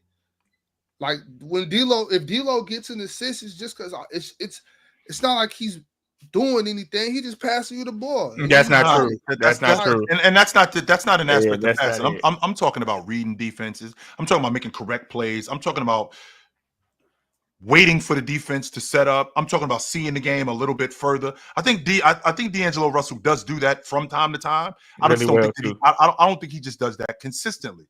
And because of that, I don't think they want him to do it that much. That's what I was saying earlier. They don't want him to do it consistently. It's hard to do it. I wouldn't want him to do it either. Yeah, that's probably because he can't. That's one of the main reasons why. Okay. Ron is behind the scenes telling me to stop reading Superchats. So I gotta not read Superchats anymore. So okay, so stop reading Superchats then. Yeah. So sure. Don't blame me. I can't read Superchats. I got a question. No, go ahead, Ron. Go ahead, Miles. I'm sorry. He wants me to get to the ESPN list. I've been trying to get him to talk about for days. But he top 10 came out too, by the way. Yeah, the whole 100 has come out. I would want to start from 100, but I feel like he's gonna get mad at me because all we want to talk about is the top 10 around here. So I'd love to start at the. I'd love to start at the 100 because I'm. I would love to start at 100. But No, I would too because it ain't. Herb Jones is not a Herb Jones. Herb Jones is not 95. I ain't buying that. What number is Herb Jones then? 95. No, I think it was 97. Okay, I'm sorry, Mars. What do you think he is then, Chill? So let me just wait. Damn, Chris Paul went all the way down to 99. Yeah, he shouldn't even be on the list. But so this is the top 100. So we started from 100. We got Anthony Simons of Portland. He fell 15 better spots. than Chris Paul today. Yes, Chris Paul has fell from 76 to 99, but he's still in the top 100. Mike Conley. Damn, nigga, y'all boy Mike Conley. Y'all were just talking about. Yep, Mike Conley's at 98. Herb Jones is at 97. Al Horford is at 96. Jalen Suggs is at 95. Keegan Murray is at 94. Herb Jones is better than him. Brooke Lopez is 93. Jabari Smith is 92. Jonas Valanciunas is 91, and Andrew Wiggins is 90. They lying. What are you guys' thoughts from 90 to 100? What are you guys? They lying about Andrew Wiggins. He not number 90. Where should he be? I gotta see the rest of the list, but not number 90. I don't think it's 80 players in the game better than Andrew Wiggins. Yeah. Even though what he did, even though what he did last year, Keegan Murray not better than Andrew Wiggins though. He didn't play. He didn't play much. I know you're a sack fan, but he's not better than him. I don't think there's 80 players. 89 players better than Andrew Wiggins. No, no. I'm agreeing with Herb Jones is better than every single player here. Every last one of them, Mars. Herb Jones not better than Andrew Wiggins. But 90's not bad though. Really, when you think about that, like it's 30 teams in the league. That's just 3 players on each team. So yeah, that means there's 3 players on the Wizards. Yeah, you know what I'm saying. So like that's not. I don't think being 90 is actually is like calling it weaker. 90's not bad for real. Yeah, 90's cool, but my biggest issue is Herb Jones. Mars, you think Herb Jones is better than Andrew Wiggins? Substantially. Wow. Okay. I think he's better than all them other dudes, though. And I don't understand how anyone could have watched the Pels last year and have Valanciunas 6 spots above Herb Jones. That doesn't make sense to me. Yeah, Herb Jones is better than that makes no sense. This man became unplayable in the postseason, and he's better than the guy who was on his team and clearly more impactful. But shout out to Valanciunas, man. I mean, shout out to him. Keegan Murray at 94. Keegan Murray at 94. That's not that bad. I'm not mad at it. I think he's better than that, but I think that's where he was. I think that changes. I think that changes this season. I do. Going into this season, sure. I'm surprised they didn't put him in the top 100. 89 is Swiper's guy, Michael Porter Jr. 88, Isaiah Hartenstein. 87, Miles Reed. 86, Jaime Jaquez Jr. 85, Lou Dort. 84, CJ McCollum. 83, Marcus Smart. 82, Mitchell Robinson. 81, Miles Turner. And 80, Jeremy Grant. Nas Reed is better than Nas Reed. Michael Porter Jr. better than every single last one of them on there, by the way. No, he's not. No, he is. Jaime Jaquez is not better than Michael Porter Jr. is better than all of them. Lou Dort is not better than Isaiah Hartenstein. Lou Dort is better than Michael Porter Jr. I said Lou Dort ain't better than Nas Reed neither. No. Jordan, as he started going back down that list, I think I agree with you, bro. Michael Porter Jr. except for maybe I don't know Nas Reed. Michael Porter Jr. better than Nas Reed too. By the way, you're right. Michael Porter Jr. for sure better than the whole 80s. Michael Porter Jr. is better than Nas Reed. Yes, that's the only one I'm having an issue with. Man, if Minnesota had Michael Porter Jr. over there too, oh my God. The bottom 3, these 3 are better than all of these people. I would agree. Whatever. So Jaren Grant was gonna be on the list, man. That's kind of crazy. Brandon Wait. So we're in the 70s now. We got Fred VanVleet 79, Brandon Podziemski 78, Jaden McDaniels 77, Tyler Hero 76, Dante DiVincenzo 75. Zach LaVine 74, Jarrett Allen 73, Austin Reeves 72, and Klay Thompson 71 with Bradley Beal at 70. Take Klay Austin and Bradley Reeves Beal is not better than Zach LaVine. Take out Bradley Beal and Klay. Take out Bradley Beal and Klay and put this list maybe a little bit probably in the 60s. I probably would agree with it. Klay Thompson is not a top 100 player in the game today. He's not. What? Bradley Austin Reeves is not better than Zach LaVine. Man, chill. That's disappointing that you're saying. I get it, Klay. I get it. Klay had a bad postseason. Klay may have not had the season that we expect him to have, but he's a top 100 player, dude. Is he? Of these guys, is Klay Thompson better than Jeremy Grant? If Valanciunas, let's take Klay Thompson better than Jeremy Grant. Is he today? You would rather Jeremy Grant team than 3 weeks ago. He's better than Jeremy Grant. Come on now. Klay Thompson is better than Jeremy Grant Klay today. Thompson is better than Jaime Hackers. For sure. Klay Thompson is better than Jonas Valanciunas. Klay Thompson. Is Klay Thompson better than Keegan Murray? Is Klay Thompson better than Keegan Murray? Who would you rather have, Klay Thompson, Keegan Murray? Keegan Murray. Let's not do this. I wouldn't. Don't do this to Keegan. He Why deserves would you? Wait. I don't know why these two are being let slide. Zach LaVine and No, we didn't get to that, Mars. Tell me why you take it. Jared Allen deserve a 73. No, he deserved to be higher. Oh, okay. I thought I you don't know said if he deserved to be higher, but Zach LaVine and Jared Allen keep saying the list. 20 spots higher than this. But I got a question. You got to keep saying the list. Austin Reeves is not better than either one of them. Austin Reeves and Klay Thompson is not neck and neck like they saying. Bro, Austin Reeves is below Jared Allen. He's below Zach LaVine for sure. Klay Somebody Thompson finally is below said it. Jared Allen and Zach LaVine for sure. Bradley Beal is below Zach LaVine for sure. But No. Zach, you guys are taxing Zach LaVine for being hurt last year. He's better than these. No, I'm Bradley better, but he's dropped him lower. Bradley Beal was hurt too. Jalen Green at 69 is also way too high. But hold on, you know how I feel about Jalen Green. But I understand if they're gonna be optimistic. I ain't gonna moan at this. I'm just saying it's too high based on what Jordan he did last year. Tell me why Klay Thompson is better than Keegan Murray. I mean, obviously for what they do, they both got like 3-and-D guys. I mean, what's McCall is a little bit taller. Keegan Murray's a little bit taller.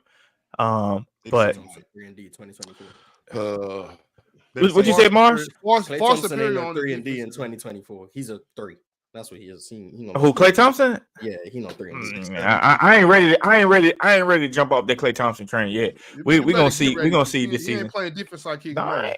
We gonna see. Yeah, he's not a 3-and-D guy. He's a 3 guy, but he's not a 3-and-D guy. Okay, all right. We gonna see. But so you know, I think he's 3 for 30 in the preseason.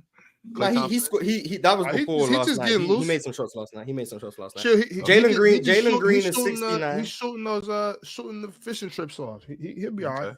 Okay. Jalen Green is 69. Brandon Miller is 68. Cade Cunningham is 67. Draymond Green is 66. Malik Monk is 65. Emmanuel Quickly is 64. Chris Middleton is 63. KCP is 62.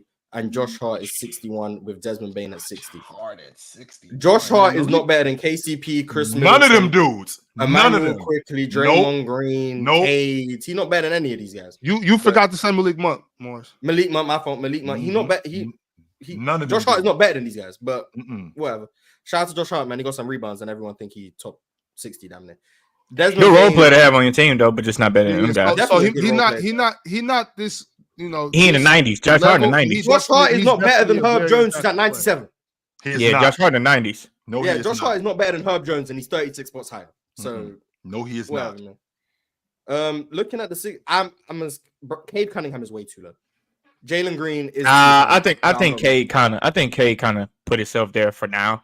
I feel like he will be a little bit higher, but he put himself there for now. Desmond Bane is KCP. Go back for really quickly, Mars. Is KCP better than Draymond? No, I don't. But he's a good player. I think Draymond's too low. But I think Draymond's too low too. You might be right. You might be right about Cade because Cade better than Alex Caruso for sure. Yeah, we're gonna get to the 50s. Alex Caruso's 59. That's crazy. Alex Caruso not even on the list. Alex Caruso is not better than Herb Jones. And he's a 97. No, he is not. See, Alex Caruso probably shouldn't even be on the list, to be honest with you. And I like Alex Caruso, man. Is Alex Caruso better than Josh Hart? No. They about the same type, about the same caliber. He better. He right at 150 in the NBA. He better than Josh Hart. He's just not. I think he's a better on-ball defender than Josh Hart. I think he can knock the 3 down better than Josh Hart. I'm good with that. I definitely think he's a better on-ball defender, navigating through screens. Is he better? I'll give Josh Hart the edge as a rebounder. 100%. I will give him the edge. It's more than an edge on rebound this year. I will give him the edge as a rebounder. Caruso about to get his ass. Alex Caruso is a better offensive and defensive player than Josh Hart. Offensively is he's low. It's a little the same. Alex Caruso is for sure better than guys like Lou Dort who are on this list, but he's just not better. No, I don't think Alex Caruso is better than Lou Dort. I don't think so. Yeah, and I just disagree. I don't think so. But Alex Caruso is not bad. Alex Caruso is not better than Desmond Bane, KCP, Chris Middleton. He's probably not better than Emmanuel Quickly. Malik Monk. Nope. Like I'm not taking these guys. He's not better. He's not better than these guys. And We got like a I conversation said, about Herb Jones is ridiculous, and he's at 97. But 57, Darius Garland, Derek Lively is insane at 56. Jaren Jackson 55, Alperen Şengün 54, RJ Barrett. Şengün need to be higher. Franz Wagner 52, OG Anunoby 51, and then we'll get to 50. Şengün better than RJ Barrett. Derek Lively is about 35 spots too high. Yeah, I agree.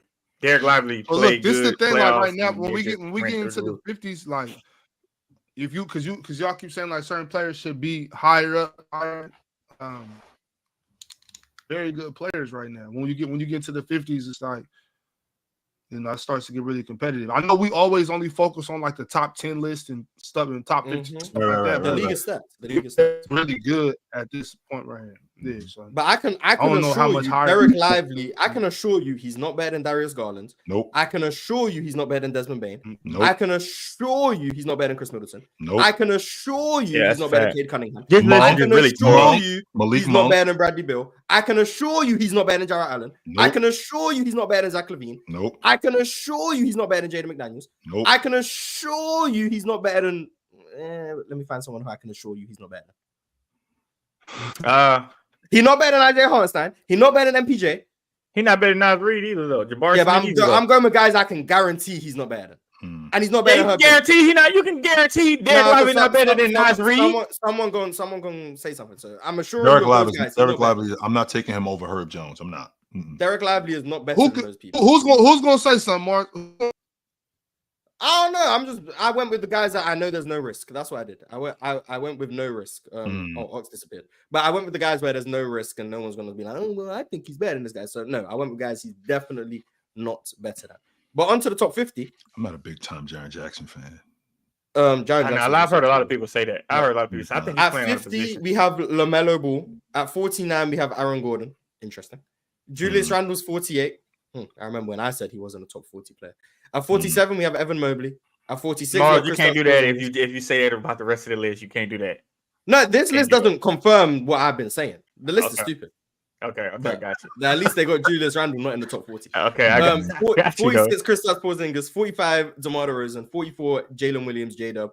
43, DeJounte Murray. 42, Pascal Siakam. And 41, James Harden. Jalen Williams is not better than Kristaps Porzingis. No, he isn't. No. Well, no, never mind. Because if I start speaking on this, it's going to give this list legitimacy. So no, never mind. Please give it some legitimacy. That's what we're here for. Yes, I'll speak on it. Yes, that's why we're here. And I don't think Kristaps Porzingis, for what he provides, for everything that he does, not just in the playoffs, not just as a rim protector, but on offense, as a passer, as a long ball shooter, how he navigates switches and how he takes advantage of switches. Jalen Williams is not better than him. No. Jalen Williams but this is not even like I think the issue with this is like none of this matters. I'm saying in this list because this list is so atrocious, y'all. Again, I just want to be clear here. It's bad. It's bad. But that's what I'm saying. Like it's not even worth the semantics because I could argue there are players that are not on the list. KCP, who wasn't on the list last year, is 62 this year, off of a worse year than the previous year. So even logistically, this is like nothing about this makes any sense. Like Jalen and Kristaps, sure, I think that's an argument. I think J-Dub has an argument for top 30. I think KP has an argument for top 30, 35. It just depends on who you are. I'm saying it depends on what you value, but that I can have basketball discussions about this. They're telling us that in the world at large, that Alex Caruso is a more valuable player than all-star level players like Jared Allen. There's nothing for me there's no takeaway. Like there's no basketball conversation to be had. Like there's a mismanagement for ESPN where they're trying to get more clicks, they're trying to drive up their revenue, and they're also trying to put something credible out here. And by the way, a lot of these people are MVP voters, all NBA voters. Like, but again, they're also tasked with putting a top 100 list out, so they have to do this. This is one of the worst. Like, how do you go from not being on the list to 40 spots when you had a worse year? That doesn't make any sense. I'm just trying to make sense of that. How? And DeMar DeRozan is the 45th player in the NBA. It's crazy too, bro. Well, even James Harden's 41. That's what I'm saying. It's crazy. You know what I mean? Like, that's not on this planet better than James Harden, but or DeMar DeRozan. Here's what it is, though. With them guys, you got to cut it off at like 25 or 20. DeJounte's too high. I feel like Evan Mobley's a bit low. I do too. I feel like LaMelo's a bit low, but I understand the injuries, so that's cool. Julius Randle, I'm not gonna lie, cool. I think he's low too, Mars. To be honest with you. Yeah, I know you think that. I think he's a little low.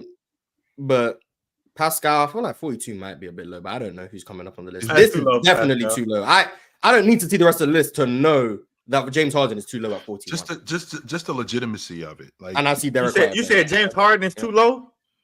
I mean, when I see Derek White at 39 and I see Mikal Bridges at 38, yes, James Harden is too low. Brandon Ingram's not a better basketball player than Pascal Siakam. But I have scrolled from here to here, and I've seen 3 players James Harden's better than.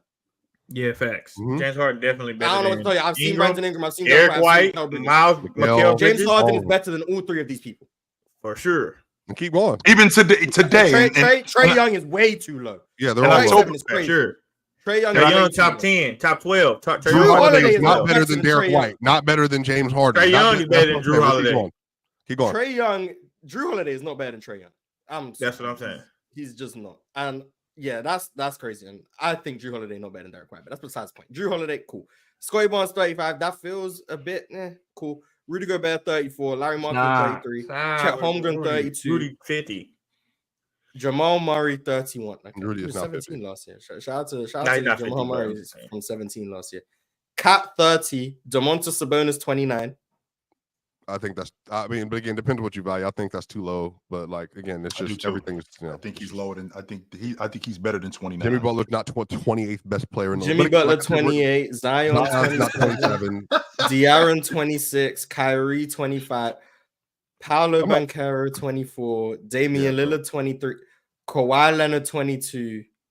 Paul George 21. Okay, so Paul George is better than Kawhi Leonard. All right, I mean, what are you better at doing? What? There's a few players Paul George is not better than that's behind. Paul George is not better than Kawhi or Dame, but whatever. I'm not gonna start hating on Paolo Banchero, but I'm just gonna say I disagree with this placement. And Paolo Banchero is not better than De'Aaron Fox today. No, he is not. Shout out to Paolo. I'm not gonna start hating. No, that's not hating. That's not hating. I'm just projecting on what Paolo Banchero is going to be. But in October of 2024, he is not better than De'Aaron Fox. No, he isn't. I mean, if I start really saying how many players I think are better than Paolo, I'm going to be called a hater. So I'm just going to say I don't agree with the placement. So it's fine. 24 Paolo, 23 Dame. I think Dame and Kawhi are definitely better than Paul George, but whatever. Ja Morant 20. We're getting to 20 to 11, and we'll get to the top 10. This is what are we talking about? So Tyrese Maxey 19. I think Ja's better than Tyrese Maxey. This is where we are, Mars. So Ja doesn't play almost the whole season, but he's a top 20 player. Meanwhile, KCP, who wasn't even in the top 100 last year, goes 40 spots up, and he's in the top 100. This doesn't make. I'm trying to make sense of this list. I'm trying to give it some legitimacy. There's no point. Bam Adebayo is 18. Donovan Mitchell is 17. Too low. Tyrese Halliburton is 60. Okay, so I mean, again, I think the Tyrese thing on Mars is. I don't think people have seen enough for large sample size because I have seen people put Tyrese in their top 10. I've seen traditionally top 10. Whoa. Top 10 what? Players like because he's again it just depends on how much you value offensive engines at the guard spot. He just to give you context, chill. He was producing on ball a higher level offense than Luka Doncic was last year. So that's what I'm saying. So if you think he's a top 10 player, you're arguing that he may be the best league guard in the game today. No, because Luka's top 5 for everyone. So. Yeah, that's what I'm saying. Like it's just Tyrese is not getting that same love. He's not getting the whatever. I still think 16 is a bit wild considering Donovan Mitchell's right behind him. But Tyrese Halliburton's 16, Devin Booker's 15. I think that this is wild. Yeah, that's wild. This is a disgrace. I'm sorry, that's a disgrace. This man is not better than Devin Booker or Donovan Mitchell, but cool. Or Tyrese Halliburton. Anthony Davis is 13. It's 13. Yeah, it's ridiculous. It's not 12. There's 12 players better than Anthony. Including the dude in the top 10 that magically. He's the most disrespected player in the NBA. I'm trying to. 12 players better than him. It's not 12 players in the NBA better than. And one of them is Jalen Brunson. No, I'm cool. I'm cool with Jalen being high. One of them is Victor Wembanyama. That's crazy. That's insane. No way. No way. Victor Wembanyama is better than Anthony Marshall and Davis Jr. All right, which, by the way, Mars, I sent you that clip. You saw my man shut the door on him. No, it's cool. Okay. It's cool. I'm sorry. He's not better than him. He's not better than him. And he is not better than him. No. or him. No. And if I get to him, people are going to call me haters. So I'm just going to chill with those two. But it is what it is. We're going to get to the top 10. What? Yeah, that's I'm not trying to be a hater. I knew soon as Swiper saw that. Here we go. No, but this guy is better than Anthony. You're telling me he's better than Anthony Davis, Chill? Anthony Edwards is not Chill. I'm being honest with you. Is he better than Jalen Brunson? Is he better than Jalen Brunson? Is Anthony Edwards better than Jalen Brunson today? Yes. No. Okay, then Devin Booker. No. Donovan Mitchell. No. So who else is all the way to 15? Jalen, really, him and Jalen Brunson. There's a conversation. You have Tyrese Halliburton. What about Tyrese Halliburton? Is Anthony Edwards better than Tyrese Halliburton? Yes, he is. From an athletic standpoint and a defensive standpoint. Well, but again, that's not what it's the same thing with Luka. It's the same thing with Luka. Right. He's better defender. But again, it's just this offensive engine. I'll take Anthony Edwards over Tyrese Halliburton. Yes, I will. Would you take what about Bam? I would take Anthony Edwards over Jalen Brunson too, though. By the way. What about Bam? Anthony Edwards over Bam? Yeah. No. Is that just because of the scoring, Jordan? Wait a minute. What? No, I just think Anthony Edwards is is just a better player than Bam Adebayo. Well, because of the scoring, right? I guess that's a part of it. Yeah, that's a part of it. Well, I'm just saying, like, I think Bam is the best defender in the sport. He's a very good passer. He's a good finisher. Like, he has a lot of things that he does, like at a great level. He just isn't like. Oh, they run that offense. I don't know about a great level. He does everything as exceptionally well. No, don't say exceptionally well. What does he not do at a great level?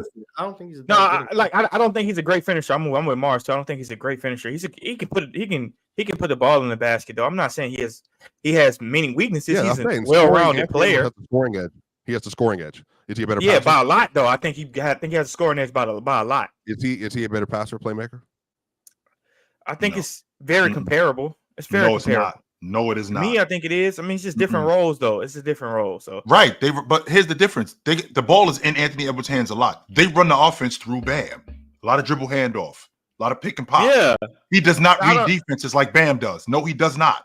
But he does not pass the way Bam does. His ability to drop the ball on the floor and recognize how to get people to basketball and when to get people to basketball. He's not better than Bam at that. No, he isn't. But I think it's just a little bit different because of what they asking Bam to do and what Anthony Edwards has to do for his team. Like, what are they asking Bam to do that they're not asking Anthony Edwards to do? And what are they asking? Are they asking to be the lead scorer on their team? That's what they ask. Have the same offense? Does he have the same overall responsibility as Bam does for the Heat? As far as getting players involved, no, just their responsibility on the team, like period. Like, does he have more responsibility than Bam does? I think Anthony Edwards has more responsibility for his team to win. I think so. That's what. Then we're like I said, we're leading into scoring for sure. But I'm saying that like to have Anthony Edwards a 10, to have a 9, an 8 player gap between the two. I think Bam is underrated by a lot of people. I think he's underrated, but I think it's kind of hard to put him. I think it's kind of hard to put him next to Anthony Edwards and all the other guys that we're saying or we're talking about because of being a franchise player. I think him and Bam are in the same tier, if I'm being honest. Like around that. I don't think so. I think Anthony Edwards is a franchise player. I don't think. And so is Bam. 100%. I don't think Bam. You don't think Bam is a franchise player? No. 100% he is. So wait. So if he. A 20. So let me make sure I'm understanding you correctly, Swiper. So you're telling me. So if I'm hearing this correctly, a 20 and 10 elite, 2010 and 5 elite defender who they run the offense through. Yeah. This is not my franchise player. Is that what you're telling me, Jordan? I'm not saying he's not the Miami Heat franchise player. I don't think he's the franchise player Anthony Edwards is. That's what I'm saying. He might be the best. What is the franchise player that Anthony Edwards is? Anthony Edwards is probably going to be the face of the league because he's a franchise player. That's never going to be Bam Adebayo. Face of the league, but what's that got to do with you're talking about? Like, why is he the face of the league though? Because but you saying it, as if he didn't deserve that though. Like you saying that as if they just gave it to him. Like he played for the Lakers. We got a good-looking guy. Not only do we have a good-looking guy, with great. Come on, chill. That don't have nothing to do with why he's not. That don't have nothing to do with why he's a franchise player. You ruined it. I didn't know that's how we was going to start it. You said face of the NBA. That's what you said. Okay, when you turn on, I'm not talking about any of that. Go ahead. When you turn on the NBA, I'm sorry, Swiper. When you turn on the NBA, right? When you talk any organization, when you see these people, this is the face of it. So a guy like Anthony Edwards, good-looking guy, great smile, very, very athletic, plays above the rim. People want to see that. That definitely factors in when you're talking about these people in New York in these offices. This is the guy that people want to see. That's what Jordan brought up. Right. That's what Jordan brought up. I didn't bring him nothing. I didn't bring that up. We were talking basketball. He's not a face of the NBA. What's the point of that? I said he's the face of the NBA. Factors, and you know being what? the face of the NBA. No. To make you a bad player than somebody's not. No, I don't understand what the reason why Anthony Edwards is the face of the NBA is because he's a franchise player for the Minnesota Timberwolves and the success that they've had, and he's a really good player. That doesn't make any sense. So what is Bam for the Heat then? Not the franchise player. They talk about Jimmy Butler. They talk about Jimmy Butler, not Bam Adebayo. Even though even though Bam right there. Jimmy Butler is the reason why the Miami Heat have been going. This is what they talk about. One of the reasons. Okay, okay, chill. If we're playing this game, what was he before Rudy Gobert got there? Where were they going? Who?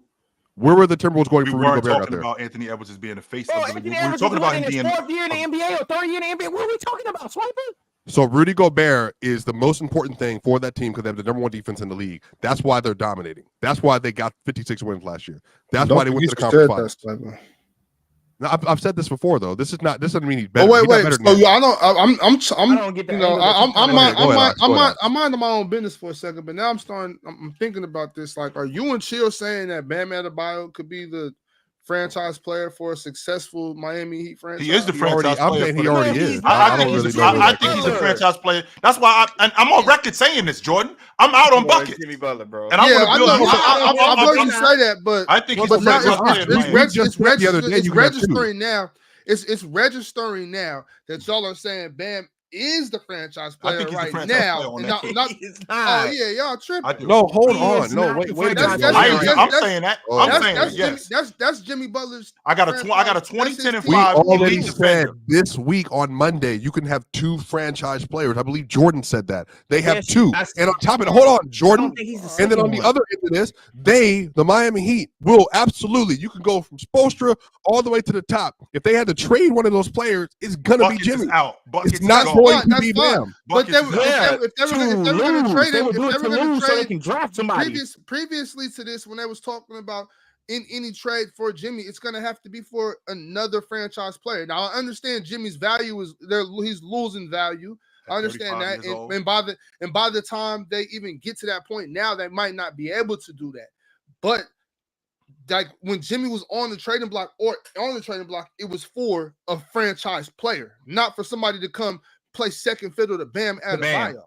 I'm not saying second fiddle though. I didn't, but again, I just want to be clear. That discussion, Jordan is more so focusing on scoring and the offensive side. I'm cool, but I'm saying Bam is a very good offensive big. He's not the same level of scorer and is, but I'm saying if you're the best defender, arguably for me, the most impactful defender in the sport, because of what he's able to do from fronting, hedging, double, single, post, in space, all that. Everything he does in zone. I'm saying Bam Adebayo unlocks everything Miami does on both ends because he's such a good connected passer. He can help them have the number one three-point shooting team in the NBA. He's such a good defender. They can have by far the best defense in a playoff setting because of Bam.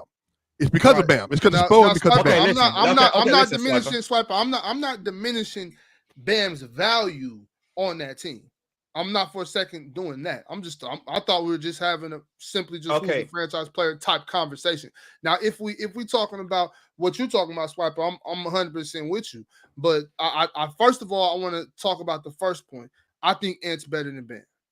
That's it. And second of all, I think it's, if I have to have a franchise player, the guy that I'm going to build my core around, I'm going to go with Ant first. Anthony Edwards. Go with Bam. And that's because Ant is also a very, very good defender as well. If Ant wasn't playing that level of defense, I would have to go with Bam just because of the things you're saying, Swiper. Bam is such a great defender, such a versatile defender, and an able scorer that you can build a successful team around him. I'm agreeing with both of y'all on this. I just think that Jimmy Butler today is a franchise player in Miami. For Bam if that even means anything, you know what I'm saying? If that even matters. Jordan brought up franchise for some. None of us said that, but for Bam to be a franchise player like Swiper's trying to make him, he'll have to play at the level So he would have to play at the level of guys like Jokic. He would have to play at the level of guys like Embiid. No, yes, man. he would. No, or Nobody he who was. franchise player. Anthony Edwards isn't doing that. No, but I'm he's saying he's a franchise player. Is Anthony Edwards playing at the level of franchise guards? Is he playing at? Is he playing at that level? Yes. Who? Yes, Anthony Edwards. LaMelo Ball's a franchise player, so 100% he Edwards is. has to be a franchise player. Yes, because he's playing better than LaMelo Ball. And said that.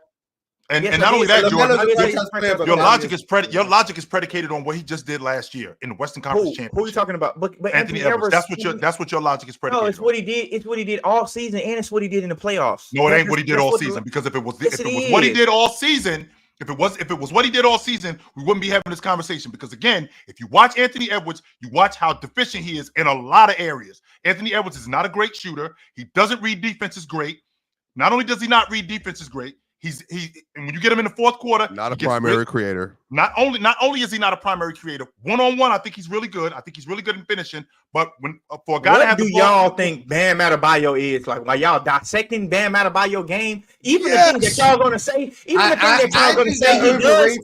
doesn't do. Yes, even the thing that y'all are gonna say that Bam does, he's not gonna do it at the exceptional level that y'all expecting him to do. Never good. Right, that's my point. You're saying, they run the offense through him. Their offense is bad every year. Right, exactly. So he has to play on the level of Jokic for that shit to work. 3-point shooters are on a heater.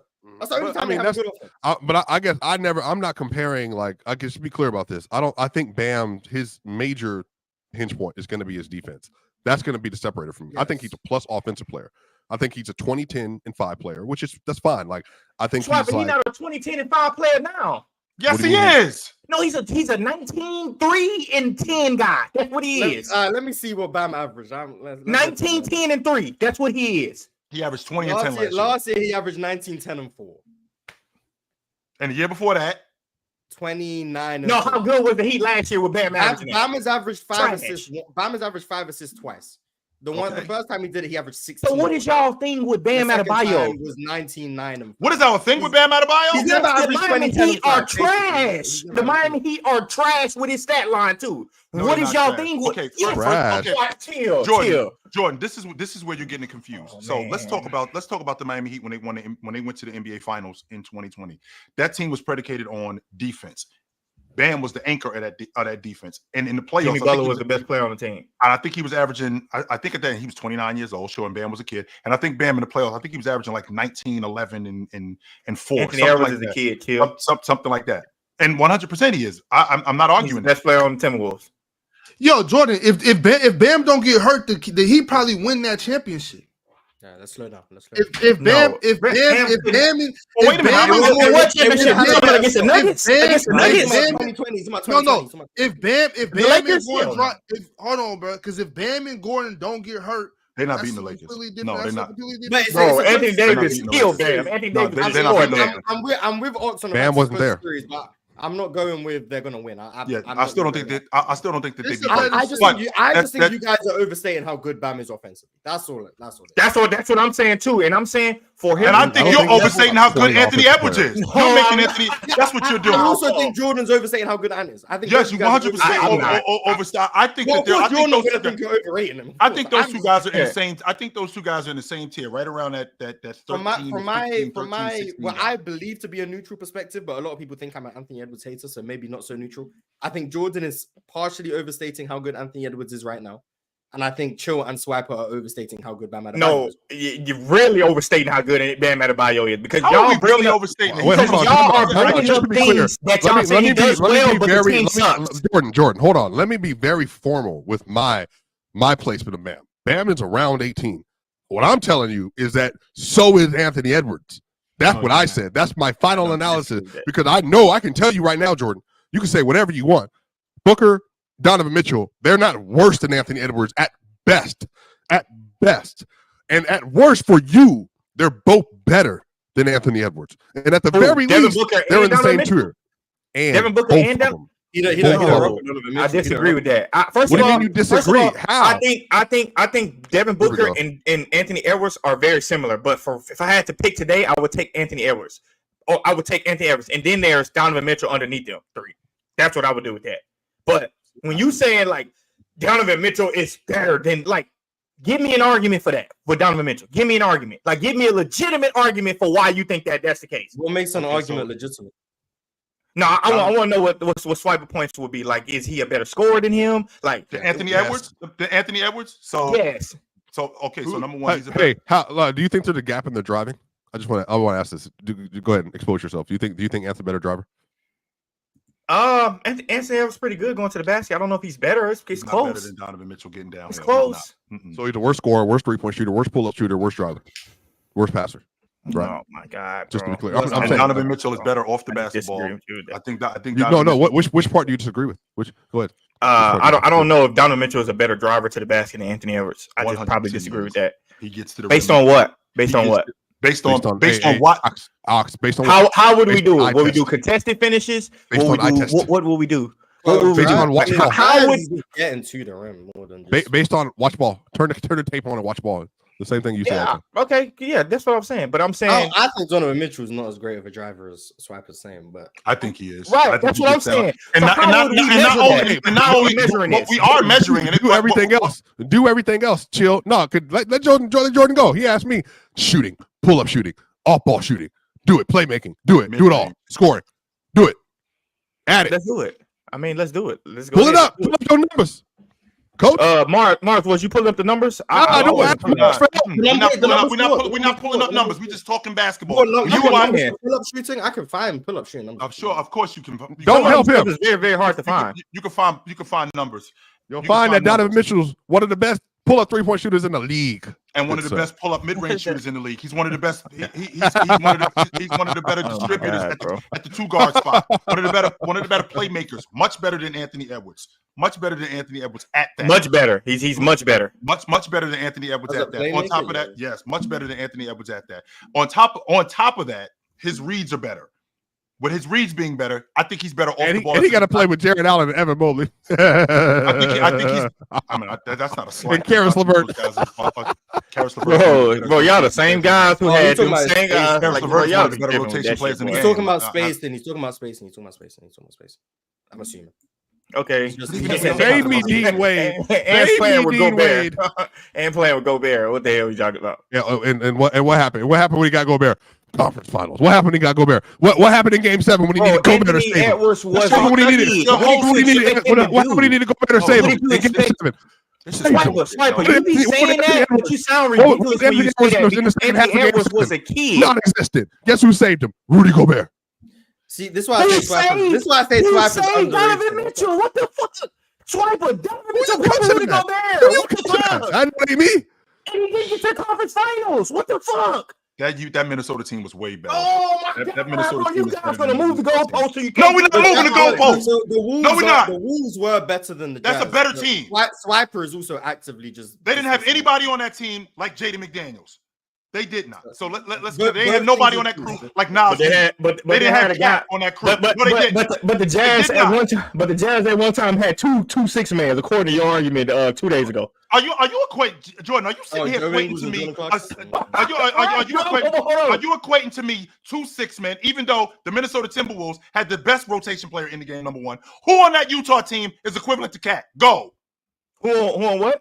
Who on that Utah team is equivalent to Cat? Go. You're right. I would disagree. Nobody. Who on that Utah? Who on that Utah team? Who on that Utah team? Because I think as good as Joe Ingles is, as good as Jordan Clarkson was, them dudes wasn't better than Nas Reed. No, they're not. They are not better than him. It's kind of hard for you to say that. I mean, Nas Reed won 6-man, averaging 13. All six. Man, come on, dude. Points per game. Get off the stat sheet. Get off the stat sheet. Based on points per game, Donovan Mitchell averages more than that. But I think Swiper once again is underrating Anthony Edwards. No. I think he's top 18. Okay, but when you talk about him, it's very negative. So that's because we're comparing Donovan Mitchell to Anthony Edwards. So of course, it's going to get dark. But you saying it's not a comparison. Yeah, but you're saying it's not a comparison. It is a comparison. You dismissed everything Anthony Edwards has done. Like, you can still compare them and not just actively dismiss everything Anthony Edwards has done to make it. He's a great player. Oh, so that just he's a great player. They're all great players. Oh, I'm a slander him, but he's a great player. So that undoes everything. Versus Donovan Mitchell? Yeah. 1,000%. So you saying Donovan Mitchell, Anthony Edwards, there's no comparison. I didn't say that. See, that's the thing about you. You said he's for sure better. I said Donovan Mitchell. No, is I did better not than say him. he's for sure better. I did not say that. I gave you a very said soft he's launch. He said he's below them. That's what he said. Yeah, I said it was a soft. It was like Jordan. It's like when you and your girl went public for the first time and she put your hand on her IG. A soft launch. That's all this was. It was a soft launch about Donovan Mitchell. That's what I did. You went hard launch. You posted her whole face after the first date. No, I did That's not. what you did. No, I did not. I said I think the shooting guard race is close, but I got Anthony Edwards at the top. That's all I was saying. And I got Devin Booker ahead of Donovan Mitchell too. Based on what? Based on when I want to say this is my guy for the team, I'm going to count on Anthony Edwards more than I count on Donovan Mitchell. That's what I'm basing this on. If I had to put my money on a guy, I have those three guys, I'm going to put my money on Anthony Edwards first, Devin Booker second, and third, Donovan Mitchell. That's who I'm going to do. If we say, here, Anthony Edwards, this is your Utah Jazz team, do better than Donovan Mitchell. I'm going to say this is another point. You're going to be like, you're being nasty. I am. I wish Steve Kerr thought that in the Olympics. Because one of them was getting for sure time or the other when it mattered most. He's talking about Devin Booker because Donovan Mitchell. Devin Booker was getting clear time for a reason. Defensively, he was cooking too. Guess who was getting blown by? Guess who couldn't guard a pick and roll to save his life in that series? Devin Booker. Chill. Bro, for you to use that argument is nasty because Jason Tatum got no burn. Why would I get bro? I see Mars. Yeah. You don't swipe when it comes to Jason Tatum. He's gonna use the same point. He's just gonna use it to knock down Jason Tatum. Yeah, but that's not a good. That's what I'm saying. So what is your problem then, Swiper? What is your problem then, Swiper? Chill. All I said was Kevin Durant and LeBron are better than JT. That's all I said. That's all it's gonna be. That's all. Chill. Go ahead, because you're gonna say a point. I was just gonna say everything that you just said is predicated on Donovan Mitchell. Everything that you just said about Anthony Edwards is predicated on him just being younger. You didn't bring up any points about what he did better than Devin Booker, about what he did better. No. The fact that he's younger. I think it's close. That's it. No, and that's I'm not arguing. What I'm not arguing is I'm not arguing that it's not close. That's not the case. But if you're going to tell me that Donovan Mitchell, if you're going to tell me that Devin Booker, or you're going to tell me that Anthony Edwards is better than Devin Booker, you're going to tell me that Anthony Edwards, you're going to take him over Donovan Mitchell to start your team. It sounds to me like you're going to take him off the strength that he's younger than those guys and the potential for your team to be better because you didn't give me any logic that he's a better pull-up shooter. This is my logic behind that. And y'all trying to misconstrue my point. My logic behind that is I think that 3-guard race for them being the shooting guards in the league, them 3 people, is very close. It's distinctively close. You can pick and nitpick and pull and to say this guy does this better, this guy does that better. But it's both productive. All 3 of them are productive. What I'm saying is when it comes down to who I want my team to build around, it's going to be Anthony Edwards. Number 1, because he has a contagious attitude. That's number 1. He's contagious. Keep going, Jordan. The idea that he can turn guys into these type of players. Because Pat became a totally different player with Anthony Edwards when Anthony Edwards turned this stuff up. Pat, he became a more confident player. He stood up for himself with Anthony Edwards. He can do that with a lot of guys. Wasn't that Patrick Beverly? Both of them. Beverly did do that. Both of them. I think Patrick Beverly turned that Donovan Mitchell too. Yeah, Pat better than Donovan Mitchell. Yeah. I mean, by that logic, because I mean, Pat really. That's not what. No, don't say by that logic because my logic was clearly these guys are close. Pat is not close in that category, and I love Pat. But what I'm saying is Anthony Edwards have something about him which is special. It could be charisma. It could be his. I don't know what energy. He's got great energy. 100%. Yes. He's got great energy. Sure. And his energy when it comes down to winning games, the competitiveness, that's when the race is that close. You have to factor that in. Okay, cool. Because I want to move on after this. You're saying, correct me if I'm wrong. You're saying when the conversation is close, you're going to look to these intangible things that you're pointing to, the competitiveness, the energy, making your teammates better, all of those things. Right. Cool. Let's say we agree with you, right? Just for the sake of conversation, let's say we agree with you. Okay. Why is it close to begin with? Why is it close to where you're giving Ant the edge because of these intangibles? What makes it close? Why is it close? Because I think they do a lot of things similar. I think obviously their roles on the team is a little bit different, but I think they do a lot of these things similar, like scoring, like defend, like even playmaking. I know Anthony Edwards don't get credit for some of the because he's not maybe a better playmaker than Donovan Mitchell, but I think the roles on the team is different. I think responsibility is different. So I think that's why it's close. I think on this team. He has Darius Garland on this team, by the way. He's a better playmaker than Mike Conley. Yeah, but they cannot figure out what they're going to do with Darius Garland and Donovan Mitchell. Like, I think given the situation, if we swap, does Minnesota get to the conference finals if you swap? Yes. Why? Why? Because their defense carried them there. Yes. Wait, swap who? What? Donovan, which I hate. I don't know if that's plug and play. I don't know if that's plug and play. I don't know if y'all remember this. Donovan Mitchell over there, they might. Donovan Mitchell got hurt. They might win it. Yeah, be honest. Wait. Mitchell over there, they might win that thing. You remember this, Jordan? You might be a little bit too young. I don't know how old you were in 2020. Donovan Mitchell had the best series I've ever seen in my life versus my team. So I don't know what to tell you. He averaged 37 points a game in that series. I don't know what to tell you. Talking about in the bubble? Devin Booker's also averaged 37 in the series. Yeah, you know who didn't? Anthony Edwards. We've seen them all. I've seen them all. I think Devin Booker's better than both of them. I think Devin Booker's better than D. Mitch. But I do think out of those three, D. Mitch is the one that you put on that T-Wolves team, they win that championship. I don't know about D. Book. I know not Ant, obviously, but put D. Mitch over there. Yeah. It's hey, Jordan, all I'm saying, I've seen all three of them drop. Out of all three of them, when you put D. Mitch over there, their defense drops significantly. Their defense drops significantly if you switch Anthony Edwards and D. Mitch. That D. Mitch is the better player. Hold on. Don't disagree with what I'm saying. When you switch, their defense drop significantly. Wait, significally to what? So I don't know what to define. Yeah, if they're a 104 with everybody on the court, if they have a 104 defensive rating already, right? What do they drop to if you sub Ant with Donovan Mitchell? 106? Probably 110. Hell no, it's not that bad. Donovan Mitchell can't guard, bro. Donovan Mitchell cannot guard. That's not true. Cannot guard. That is not true. Do you know how bad defensively you have to be a negative? Donovan Mitchell cannot guard. Donovan Mitchell cannot guard. That's negatives. Can Donovan Mitchell guard? Can Donovan Mitchell guard? Let me. Even if you think you seriously say Donovan Mitchell can guard. Even if you, this is why I need to make sure you understand what I'm saying. Even if you think Donovan Mitchell is not a good defender, I don't care what you think about his defense. I don't think you understand what a -6 defensive rating means when that one means player that they gets fall scored. off a cliff. I don't think you understand the implications of that. That's like Jordan Poole levels of bad defense. Awful. That's what you're implying with not one player being scored. That's I'm not, whether or not you think Donovan Mitchell's a good defender or not, I don't care about that conversation. I just don't think you understand what -6. All right. Well, Donovan Mitchell defensive rating last year was a 105. I mean, no, Donovan Mitchell defensive rating last year was what? 112. He affects, so you're telling me that he affects that defense negatively overall. So he's going to affect Naz Reid. He's going to affect Rudy Gobert. Yeah, did you hear what I just said about Donovan Mitchell defensive rating last year? Did you hear what I said about Donovan Mitchell defensive rating? Just said about that. So what are we talking about? I'm telling you what we're talking about. You're telling me that this guy who does compete on the defensive end, he's going to ultimately destroy their defense. Because to go from a what was it? 10? Did you say 104? 104. So we go from a 104, which was the best in the league last year, to a -6 with him on the floor. No, absolutely not. I don't know where you got the 112 from. I'm assuming Basketball Reference. I'm looking at a different site. Sure. Anthony Edwards' defensive rating on the floor last year was 110. Okay. Off the floor, they were a 106.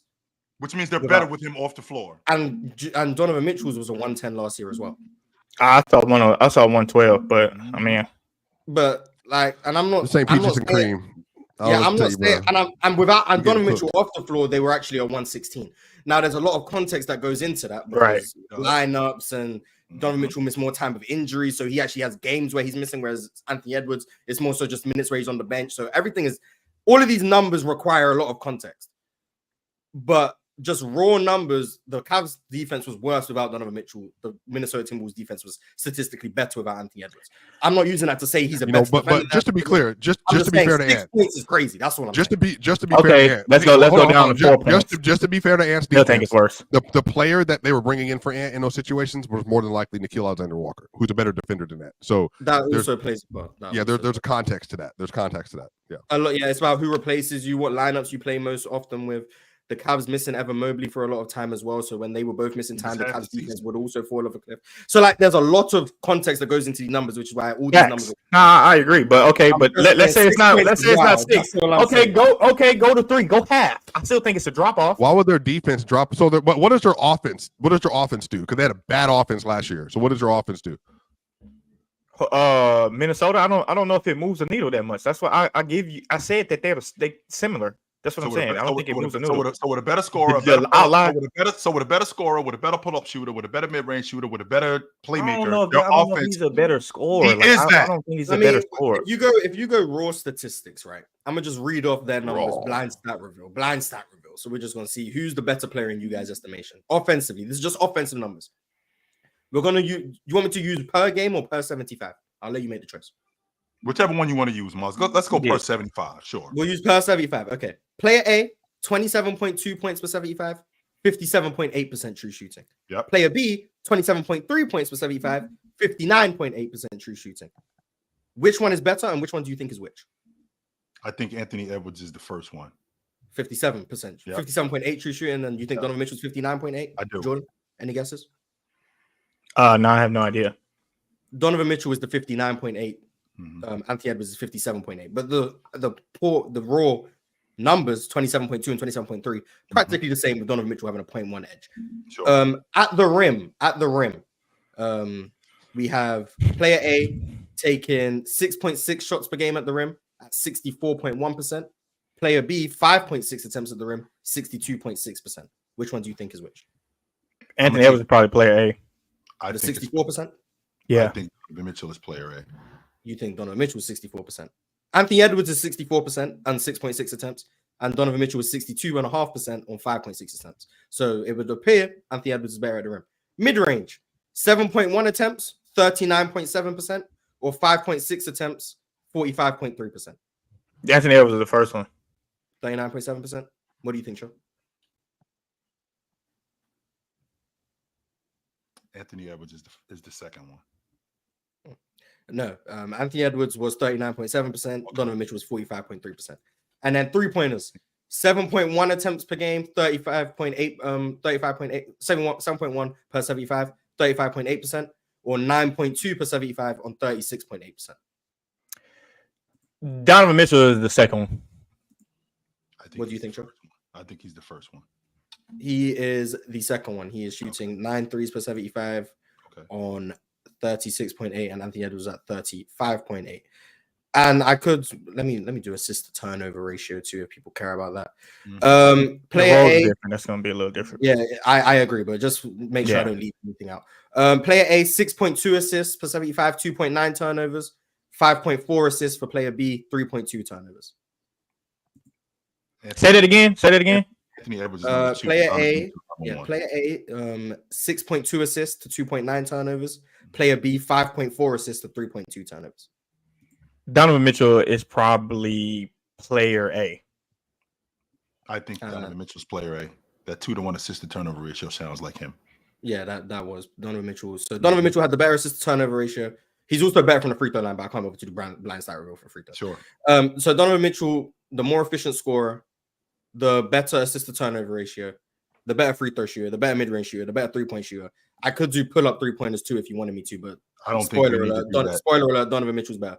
Right. Anthony Edwards is marginally better at the rim, just from a pure statistical offensive standpoint. Once again, numbers need context. I'm just saying. Sure. It would appear that Donovan. Yeah, that's what I'm saying. That's what I'm saying. I mean, all of this is fine, but the context definitely matter. Like the roles on the team is totally different. Like I'm not taking that away from him, but I'm saying you put one in a situation to where it's like everything pretty much goes through you, or everything pretty much depending on you. Not saying it's not the same way for the Timberwolves, but I'm saying it's slightly a little bit different. That's what I'm saying. So that's why I got them at similar, because I think they would perform similar if the roles were switched. If you switch, say, hey, you go over there, you come over here. I think they would perform similar. Not one would just shoot up because, I'm in a better situation. I don't think that is. Donovan Mitchell didn't have anybody. I have them similar. Donovan Mitchell didn't have anybody like Cat. He was the guy he was the best player on that team offensively, overall, not just as a scorer, but offensively, he was the best player on that team. You can make an argument the Cat was a better offensive player than Anthony Edwards. that claim could be made just off his versatility. And the fact that Donovan Mitchell would be playing with a guy like that, Cat's ability to stretch the floor, added with Donovan Mitchell's ability to pass and play make, how much better that team would be. Plus, Donovan Mitchell's plug and play? I don't think it's plug and play. I don't think it's plug and play. I think Devin Booker's for sure plug and play, but I guess Devin Booker. I think Devin Booker, but I'm talking about with Donovan Mitchell and Anthony Harris. I don't think it's plug and play with putting Donovan Mitchell on the Timberwolves. I think it's a lot that facts. Donovan Mitchell has a different play style. He has a different play style. He's always been good with the ball. He's always been better on the ball, setting things up. It's a different play style. But that's what you want to do with Anthony Edwards, though. No, that's what you're doing with Anthony Edwards. No, that's not what I'm doing with Anthony Edwards. I'm just taking Anthony Edwards for as he is. And what is he? He's a guy who's going to play with the ball more in his hands this season. He's going to be a guy who plays this more season. pick and Yes, roll, but we're not going off for this season because the season started.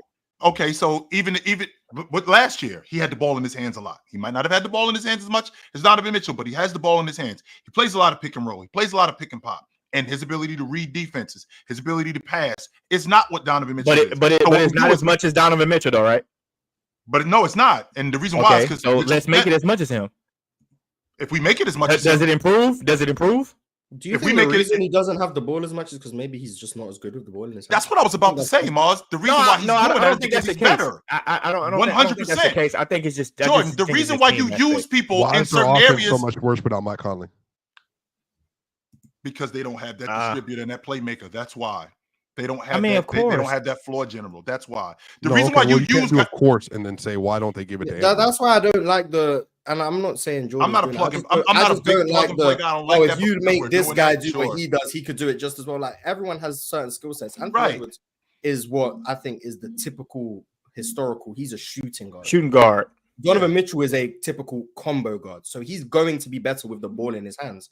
So I wouldn't ask Anthony Edwards to do what Donovan Mitchell does, but it's the same reason I wouldn't ask Donovan Mitchell to do what Anthony Edwards. That's what I'm saying. It's different as far as teams. You lose some of what Donovan Mitchell's value is if you make him play more off of the ball, but you also lose some of Anthony Edwards' value if you make him a combo guard.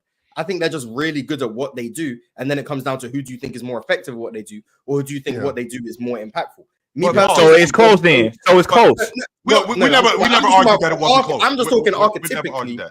I'm saying just archetypically, I think they're different. So I'm not gonna ask Donovan Mitchell to do what Ant does and vice versa, and then say, because I think he could do his job better than he could do his job, he's better. I'm not gonna do that. I'm just saying you have to look at them for what they are asked to do, and then who do you think is better at what they're asked to do, and then who is more impactful at doing what they are asked to do. Someone could play differently and still be more impactful and not be able to do what the other person does. Hey, Mars, you made what I said sound a lot better. You just worded it a lot better. That's exactly what I was saying. But that's exactly what I was saying, Mars. That's exactly what I was saying. Mars, you just that's why I just have to translate so we can move on. But Mars, you just mentioned that Anthony Edwards is less of a combo guard. But if I'm more of a combo guard, which means that I do more, wouldn't I be just as good at you at what you do, but you're not as good as me at what overall I do? Because I'm a combo guard. You, on the other hand, you're actually a traditional this. I do what you do plus this. That's why I'm a combo guard. I think being able to do, I think that comes down to does doing more mean you're automatically better than someone who does less? I don't think so. No, I think when you're trying to win a game. Yeah, like what's not when there's an end goal. Jack of all trades, but master of none. No, like, I think you can be really good at a lot of things, but not be great at any particular thing. Okay, I'm not saying that. Why is so again? This is a real question, by the way. This is not a troll. Mm-hmm. I think that's what Jason Tatum is. He's very good at everything. But he might not be the A-level scorer to the same degree consistently is the key word that Ant has been so far through his playoffs. Why isn't Jason Tatum an A-level scorer though? Well, no, I'm just like Ant's free state. I think he's reached a volume and efficiency peak we just haven't typically seen. Like Ant is like 28 a game on like very good efficiency in his career so far. I mean, it's like different. It's different. Like it's unique. I think JT can do that at times. But I think the question is, would you say that Jason Tatum's a better offensive player than Anthony Edwards? Yeah, I would. Okay. Because of the playmaking and the passing and all that? Yeah. Playmaking. And he just scores better than him, too. Well, I wasn't really asking you. I was more so asking Jordan, because I agree, too. I think Jason Tatum's better. Yeah. Not to, I wouldn't try to dismiss you, Mark. I was just saying more so for his, like, I'm trying to understand his framework and how he's thinking through this. Do you think Anthony Davis, I imagine you have him over Anthony Edwards, right? At what? As far as what? Player. Who did you ask? Oh, Jordan, don't do this, man. Who did you ask? Come on, man. Jordan. Anthony Davis. Come on, Anthony. It's Come just on. really Your question man. AD? Come on, man. Don't do this. Come Yes, on, I'm Jordan. questioning No. AD because it's some question No. AD because I don't know what AD is going to do without Bron. Like I just don't know. What? Yeah, I really don't know. pretty easily versus That's starters. preseason. Swiper, don't do that. Versus Don't do the that. It's starters. preseason. Yes, preseason. But Yeah, let's talk about a long 70 game. You notice I'm saying 70 game for Anthony Davis. He did that 5 times in 6 years when he was in. you're But I'm losing, talking about man. today. I'm You're talking about losing. today. I'm talking about today. Yeah, Today. I'm not gonna lie. We're not about to I'm spend good. time on the AD I'm and the good. Edwards conversation. Respectfully, I'm We're just sure. not gonna I do don't that. want to. I'm just saying Yeah. today. I don't know. That's all I'm saying. Today, as a franchise player, Anthony Edwards, I don't know. Back to the list. Ant was at 10, and we had a long conversation. Kevin Durant is 9. Joel Embiid is 8. This is crazy. Yeah, we'll get to LeBron this. James is 7. Steph Curry is 6. Jason Tatum is 5. So that means we know who the top 4 is. Shea is 4. Giannis is 3. Luka is 2. Jokic remains at number 1. I said this to you. Can we all agree that Joel Embiid at 8 is crazy, please? Can Yes. we all agree on that? That's definitely too low for Joel Embiid. There's no Who's way. 7? Who's 7? Anthony Davis. LeBron. I'm sorry, LeBron. Anthony Davis is 13. He's 13. I saw the Laker uniform. I apologize. I don't know how this man is better than Embiid. I don't know how this man is better than Embiid. What y'all think I with definitely AD? Mars. What y'all think with AD at 13? As a franchise player, how good are the Lakers? Without my LeBron. gosh. Without Yeah, LeBron. Without their best playmaker and creator. Without probably LeBron, not yes, great. without LeBron. They're still what they are, a playing team, which is what they are with LeBron. You think they'll be a playing team? I think they might be a lottery team. They might be a lottery They go team. to the bottom of the Western Do Conference? they lose Yeah. LeBron and replace him with nothing? No, they don't. Replace him with who can we replace this 40-year-old man with? Why you keep Just calling him 40 like that? give AD a He is 40. competent. Give AD a competent If- defender. No, I don't want to give him an all-star level player. Let's just give him a good player. Like Why let's can't give him a good. So he loses an all NBA player and gets just somebody random. Because I want to see how many all-stars did the Timberwolves have last But year. you saw Anthony Davis Dude, play. You they saw should've had Anthony Davis Anthony play. Edwards and Cat. Yes. Edwards and Cat. The Yeah. also MVP, I believe. I think he won. Okay, it will have to be a guard then. Give Anthony Edwards. I mean, give the Lakers a guard. What if LaMelo Ball was on the Lakers? Stop giving him mediocre defenders. Give AD some defense. I want to give him. Want to give him a well-rounded. I like LaMelo Ball with the Lakers, but I want to give him a well-rounded guard. Give AD a competent defensive unit. He can get the team to the place. Give Anthony. I'm trying to give Anthony Edwards the spotlight. Why I mean, can't you Anthony just Davis have the spotlight. What Jalen Brunson? Just do Jalen. No. Let's give him Drew Holiday. Let's give Anthony Davis Drew Holiday. He's not an all-star guard. Well, he did make the All-Star team. No, I I'm mean, talking he about had now. to I'm go talking to about the now. I'm talking about now. But even if Drew Holiday is on that crew, Drew Holiday in particular, they're a playoff team with Drew Holiday on that team. I don't think Yes, they so. are. I don't think so. Playoff team, a play-in team, yes. I think they're close to the Play-in? lottery. I think they're close to like the top 7 lottery. One they Yeah, play in that differently. pick. The offense runs through Anthony Davis. That's number one. Yeah. Number two, Right. I think that they're much better defensively. But why? With- But chill. Why did they get Drew and LeBron? Is such a steep. oh, it's drop-off. this 100%. That's why I don't like this. I don't even like this No, issue. Like, why what am he's I doing? even What doing he's it? doing? It's very hard to what he's replace doing. LeBron. That's why. Well, this is Like, what it's very this is what hard he's to doing. replace Like, that. what he's doing is he's looking at a franchise player, and as a franchise player, you got to throw the unit on your back. That's what you have to do. You have to That's do what I'm it saying. with just you. Even though we ain't doing that with nobody else. Nobody else does that. Anthony Jokic doesn't Edwards even ain't do doing that. that. Anthony Jokic Edwards doesn't even isn't do doing that. Just to be No. clear. Well, Anthony Edwards is probably going to, I mean, according to Mars and Swipe, who don't really like Julius Randle, Anthony Edwards probably going to do that with Julius Randle. No, he No. is not. I didn't say that. I just don't And think no, Julius Swiper is did one of not those say that. dudes. No, he He's a good So player. what is Anthony Edwards going to do with Julius Randle this year? They're going to be a Well, play-in team? he has No, Rudy they're going to be a Gobert, play-in just to team? be clear, he has Rudy Okay, Gobert. but are they going to be a play-in team? No, No, they're not going to Okay. be. because So- they're anchored by their defense, and their defense is still elite. Why wouldn't? Okay. As a franchise player, is what I'm trying to ask. How good is Anthony Edwards? I mean, Anthony Davis, and is he better than Anthony Edwards as a franchise player? Did you guys know that AD's efficiency with and without LeBron didn't change last year? At all. It was the He's the So exact he's gonna play play the finisher. same. So He's pretty the much best he's gonna play the play same. finisher but he just scores more. But So he will the scores team more in the win? same efficiency. But will the team win? You want me to find the? I'll look at the. No, hold on, Mars. Hold on. This a play finisher. You know, even the best play finisher. Somebody in the sport. said, how about you replace LeBron with Jimmy Butler? That's a good replacement. Yeah, but that's still an all NBA player. The Lakers won the minutes where AD was on the floor and LeBron wasn't. They still won. So yes. The game? I'm talking about the game. How many games they play without each other? Now I gotta look that up. I'm just 80 last year played 10 games without LeBron. What was their record? I don't know, but he averaged 26, 13, and 4 and crazy blocks. And someone will have the record. I will see it in the chat. It got to be their record. They won the minutes without LeBron on the floor. And 10 games is not really a big sample size, though, by the way. Why do I have to take Because you can go on a 10 game winning streak. Here, let me counter this to you, Jordan. How good is Jokic at floor raising without Jamal Murray over an 82 game sample size? Now probably still good. 6 seed. 6 seed, I would agree. 6 or 5 seed. So they go from 57 games to 40. Tie for the first. Tie for the number 1 seed. 57 to 48, which is what they did. All season with Jokic knowing that he's not going to do that. That might be top 3 seed, probably still. What are we replacing Jamal Murray with, though? Like, what are we replacing him with? That's the point right there. Like, if we're gonna take, I don't it doesn't have to be a Jamal Murray caliber guy, though. So you don't know if AD's better than Ant because hypothetically you don't know what AD would look like without LeBron. That's the argument. Yeah, yes. I don't know That's if exactly I can really. I don't know if I can really like get behind this Anthony Davis. But why as can't the guy Anthony Edwards not have Rudy Gobert then? That doesn't make any sense. Like you just think even without Rudy Gobert, I still think Anthony Edwards is going to be a playoff team. There was a play-in team.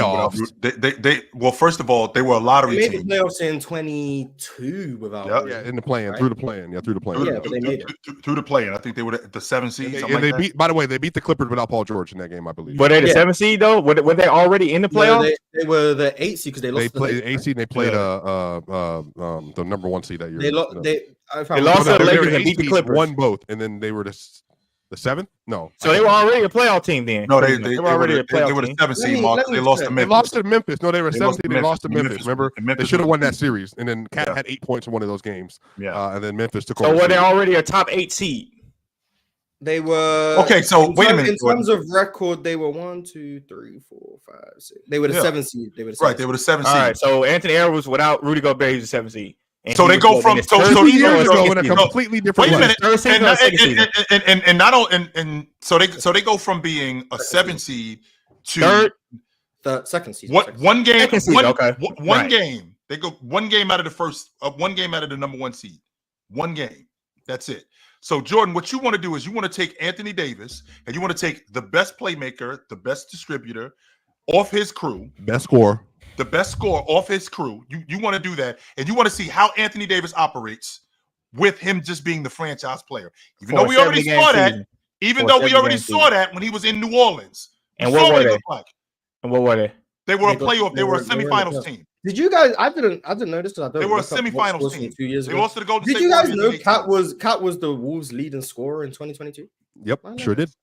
Yeah, he averaged 24 and a half. They're in the same division, so I don't know all this stuff. Yeah, he averaged 24 and a half. Cat averaged 21. Cat was also, and averaged 21. And Cat was the substantially more efficient player too. And that's why I was so was second best player in that roster. Before he got what I saw last year with them, that's what I had seen. That's what I was envisioning the year before Cat strained his calf. But chill, why do we even have to pick off a player? Why can't we just say Anthony Davis is just now play? Because because in Jordan's estimation, if you're a franchise player, you could throw you in. But he's on the worst team, though. Chill. Yeah, but I don't know why we can't just see Anthony Edwards. Anthony Davis the better player. I don't know why we can't. I don't know. Me neither. I don't know. He said he doesn't know. He said he doesn't know. Anthony Edwards is just the better player, whether he's playing with the Monsters or he's playing with the Pistons. He's just better.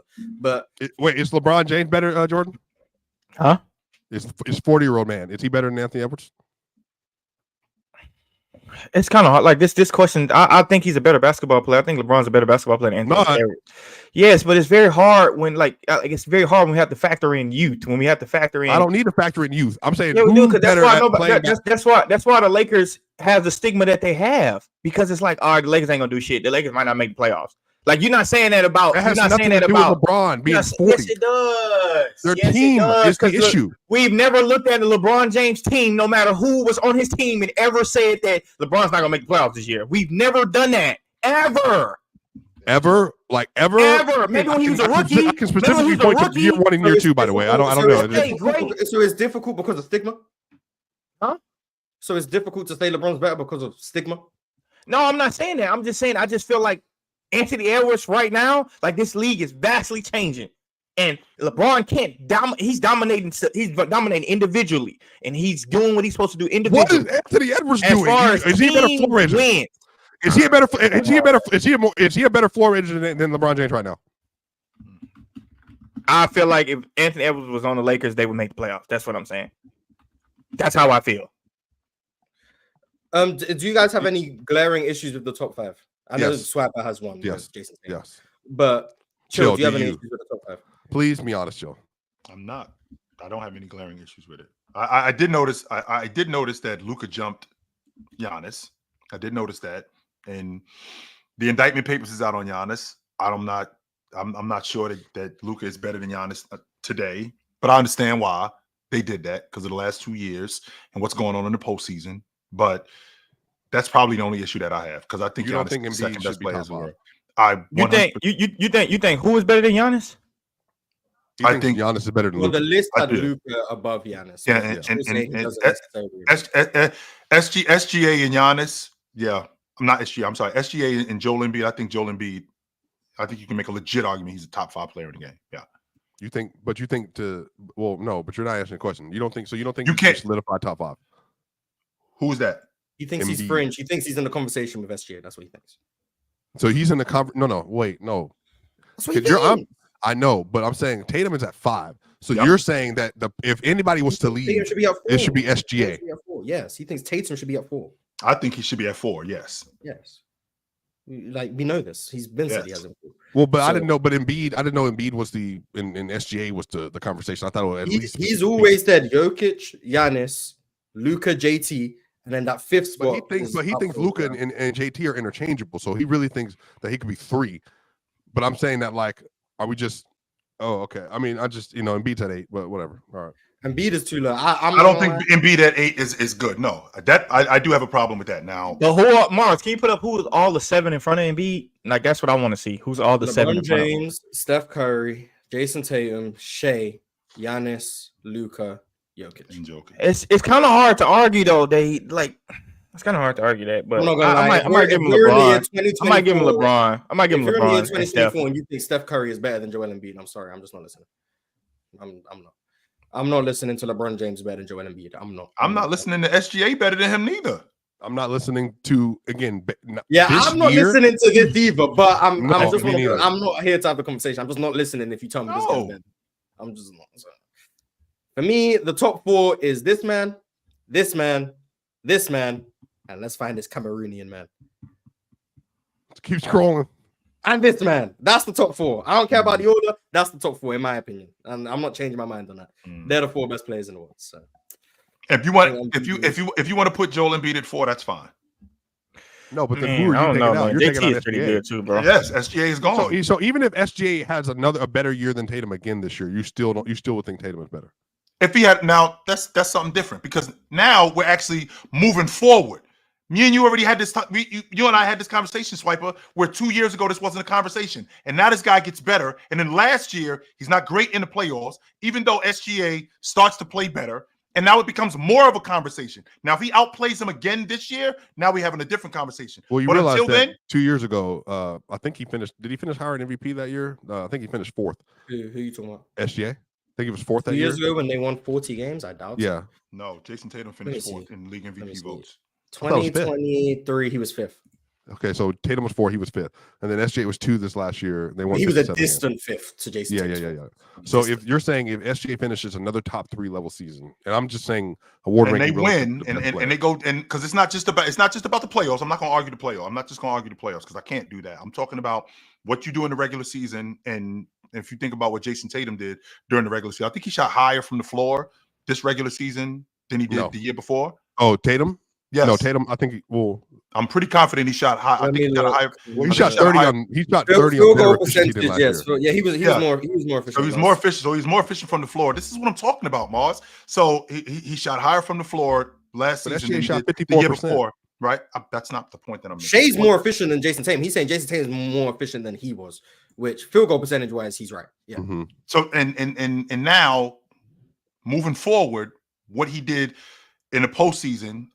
Even though SGA was more efficient and they ended up winning, what he did in the postseason, they ended up winning. Now the conversation, I feel like it gets louder. If SGA were to outplay him again this year, now we got to have a different conversation. But if the Celtics were to win it again, and Jason Tatum has a similar season where he has a better season than where he has a better season than what he did last year in the regular season, where that 47%, let's say that 47% that he shot from the floor, let's say that it's right around the same, Mars. Let's say it's right around between 48 and 49. Let's say that long ball, let's say the long ball he's shooting at, I think he shot that at 36 or 37 last season. Let's say he's shooting that at 38 or 39, and that 27, almost 27 a game. Let's say it stays around 20. Let's say it stays around 27 or 28, and they end up winning 68, 69 games, and he plays 75. Let's say he plays close to 80 games again, and they win between 65 and 70 games. I think he's still where he is. I think he 100%. Chill. Let me ask you a question. Could it be? And there's no knock against SGA, but with the Thunder being as good as they are, and we talk about longevity, how long do you think SGA averages at in the points per game column? Like, the older he get, do you see him simplifying this game a little bit and saying, you know what, this is cool for the stat box. Not saying that that's what he does, but it's cool for the stat box. But if we're gonna win, I need to get this done. Could you say that's what Jason Tatum did after he averaged 30 and then came back and averaged about 26? He kept the same shot volume. His team just got more talented. That's really what happened. But yeah, I would agree too. But I think I don't know if Shea keeps averaging this at a high clip. So I think it evens out. I don't see why it changes. One, Shea's game isn't predicated. I think because you got Chet, you think you got a guy like Chet that's going to get better. Got a guy like J-Dub who's going to get better. I don't know if they can get better if SGA say the same. Somebody's going to have to sacrifice.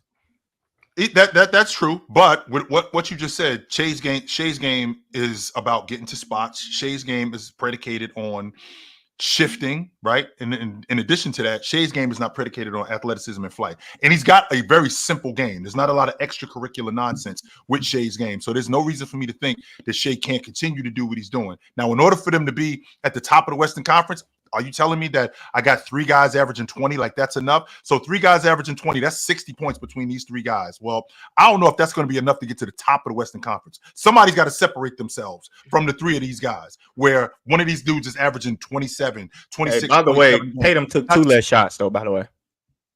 2 less shots a game this last season. More shots than SGA? Huh? Did he take more shots than SGA? Tatum took 19.3. 19.3. SGA took 19.8, but SGA took 2 more free throws. So, yeah. About a shot and a half. So around the same. So essentially we splitting hairs, right? We don't know when that shot was. I'm saying he took 2. I'm saying Tatum took 2 less shots than when he averaged 30. I'm just thinking about I'm just thinking about where these 2 players are, and 2 less free throws. So by the way, 2 less free throws, and that's largely due to your point. I think that had a lot to do with him sacrificing, because he, like, to your point, Moss, he had more talent on the team. If I got more talent on the team, there's things that I don't have to do that I had to do previously. I think SGA would do that too, right? And that may be the case this year. Because Wiggins is, I feel like a lot of the guys that he got on his crew, Wiggins, Casey Wallace, Isaiah Joe. Chet Holmgren's just going to be better. Like, Chet Holmgren's just going to be better. But SGA's numbers going down doesn't mean he's worse. No, I'm not saying that. No, that wasn't the argument I was making. I was just saying, like, I think SGA having this explosion and having this excitement about, this player over Tatum, I think, the game is just going to slow down for SGA. And he's going to realize, like, I can get these numbers, but at the end of the day, it's about winning championships. And I think that's what Tatum decided with Boston Celtics. And I think people hate him for it a little bit, even though they'll say, well, besides it, I think they just won. But yeah, you said you think they just won. Yeah, I don't think Tatum decided, hey, I'm gonna score less because that's gonna make us win. No, I think that didn't have something to do with it though, Mars. I mean, yeah, he had to as good as when you bring up Mars, when you bring up them having more talent, I have to recognize that we have more talent. And I know that because we have more talent, well, okay, the stuff that I had to do last year, I probably don't have to do as much of that because we got this guy. I don't have to rebound as much because we got this guy. Right. In fact, if I am rebounding, I might be able to get more rebounds because we got this guy, because he's going to attract more attention. I might be able to get more of this because we got this guy. So, I mean, I'm not going to what I'm not going to do is I'm not going to dismiss because we have more talent the fact that he sacrificed. I'm not going to dismiss that. Yeah, he definitely He did do sacrificed. that. Because he could have upped his shots more after averaging 30. He could have came back and said, I'm going to average 33. But that wasn't the case. Jason Tatum's time of possession did not change from 23 to 24. Exact same. He had the ball in his hands just as much. His shot volume went down by, what was it? He took 2 less shots a game. 2 less free throw attempts. And 2 less free throws. So 2 less free throws is 1 shot attempt. You get fouled on 1 shot, so you would have 2 free throws. So he took 3 less shots a game, theoretically, in basic principles. He took 3 less shots a game. His true shooting barely changed. It was 60.7 in 23 to 60.4. So technically he was 0.3 less efficient, but whatever. And then he's just being put in different spots. I don't call this sacrifice. I'm not gonna lie. I don't call it sacrifice. No, I'm saying from a guy that averaged 30 and then come back and average like significantly less. I think he sacrificed not significant, but 3 points less. But with 3 points less on pretty much 3 field goal attempts less too. I'm saying he could have easily took 3 more field goal attempts coming from averaging 30 and could have said, you know what, I'm up it up. But we didn't win. Sacrifice, but I mean, I guess. I don't consider that a sacrifice. I think it's a sacrifice. Well, you can logically sacrifice if we get honest. That's what I'm saying. That's what I'm saying. I think that's sacrifice. But to your point, Mars, when you're talking about a guy and having a better team, I could look at this crew and I could go, yo, okay, we got a better team. So this is I'm gonna average 35 this year. Selfish. Exactly. But here's I understand praising someone for not being selfish, but like I'm not gonna lie. The difference, he essentially did the same thing. In the postseason, he took the same amount of shots as he always takes. He essentially did the same thing the year before. He essentially did the same thing with more talent. That's essentially what he did.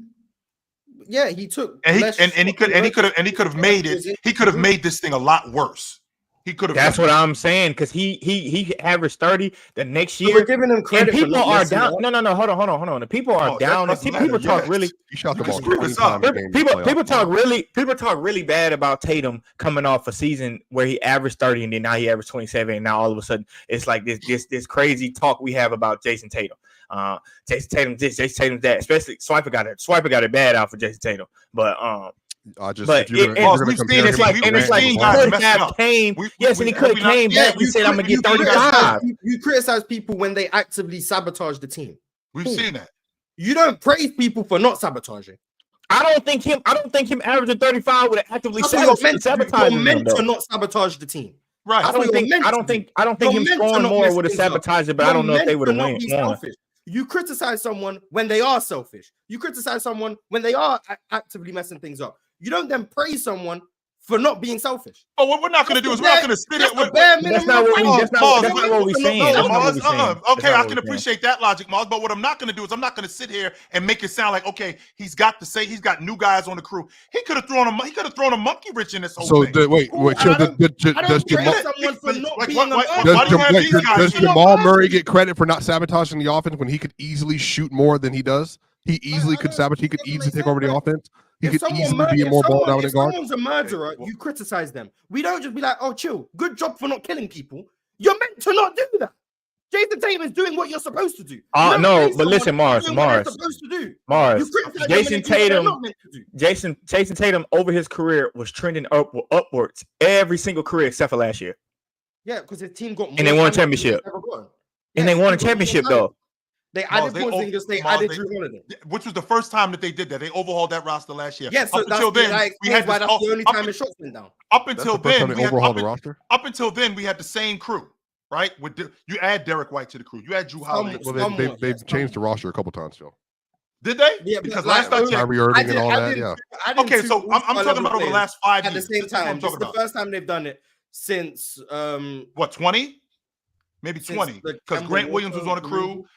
Grant Williams on the crew, Marcus Smart's on the crew. So now you get Derek White on the crew. You get Drew Holiday on the crew. You get KP on the crew. You bring these guys on the crew. What I can do is go, yo, now we got these guys. Man, these guys ain't going to mess my game up. These guys ain't going to screw my shots up. I'm still going to get my shots. I could throw a monkey wrench in all of this. Instead, he's looking at this now. I understand what you're saying, Mars. Then looking at it going, well, we got these guys. Kevin Durant get credit for sacrificing with the Suns when he got there for Devin Booker and Bill?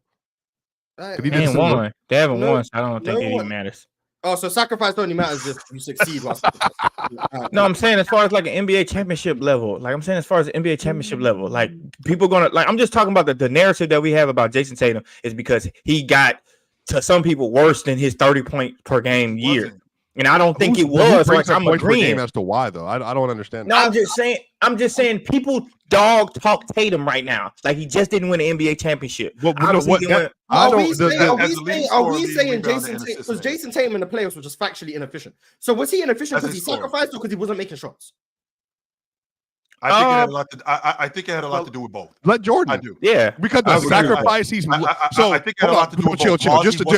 Chill. Just just to explain this, you're saying in one of the best offenses ever, one of the best shooting offenses ever. Yeah. He kept a similar volume, was yet still inefficient on one of the best. It could have went two ways ever. It could have went two ways though. It could have went two ways. He could have came to this season and said, I averaged 30 last year. We were pretty good. Maybe if I averaged 33, maybe we'll be even better. But he did not do that. And y'all might not look at it as a sacrifice, but as an example of a player that did that, can you give me an example? Wait a minute, Swiper. Let's rewind. You just brought up a really good point. The fact that we get into why was he not matching efficiency with the rest of his team being as efficient as it was? And the fact that he missed shots, right? The fact that he missed shots, instead of him continuously shooting more, what he does is, you know what? Derek White is making shots. You know what? Drew Holiday is making shots. KP is making shots. Let me involve these guys more in the game than me, because if I keep shooting, he led the team in shots. This is my bro. He shot better from three and better from the field, and y'all saying he was less efficient. Are we saying wait? No, just brought the playoffs. Now we're talking about the postseason, and also his true shooting was basically the same. This is what his usage is not changing. His time of possession is not changing. He has the ball just as much. He's taking just as many shots. Right. The difference is he missed more shots, so his points per game went down, and we're calling it sacrifice. So Mars, how many shots was Drew Holiday taking previous to this year? How many shots were KP taking? He was being a second option in Milwaukee. I'd argue Drew sacrificed more. Let me go. Drew didn't sacrifice nothing. Drew is who he is. Drew, what I'm saying is he was an all-star. Better shots. Derek White is getting better shots. If we're going off pure shots per game, Drew went from in 22, 19 and a half shots per game in the playoffs. 23, 17 shots a game in the playoffs. 24 with Boston, 10.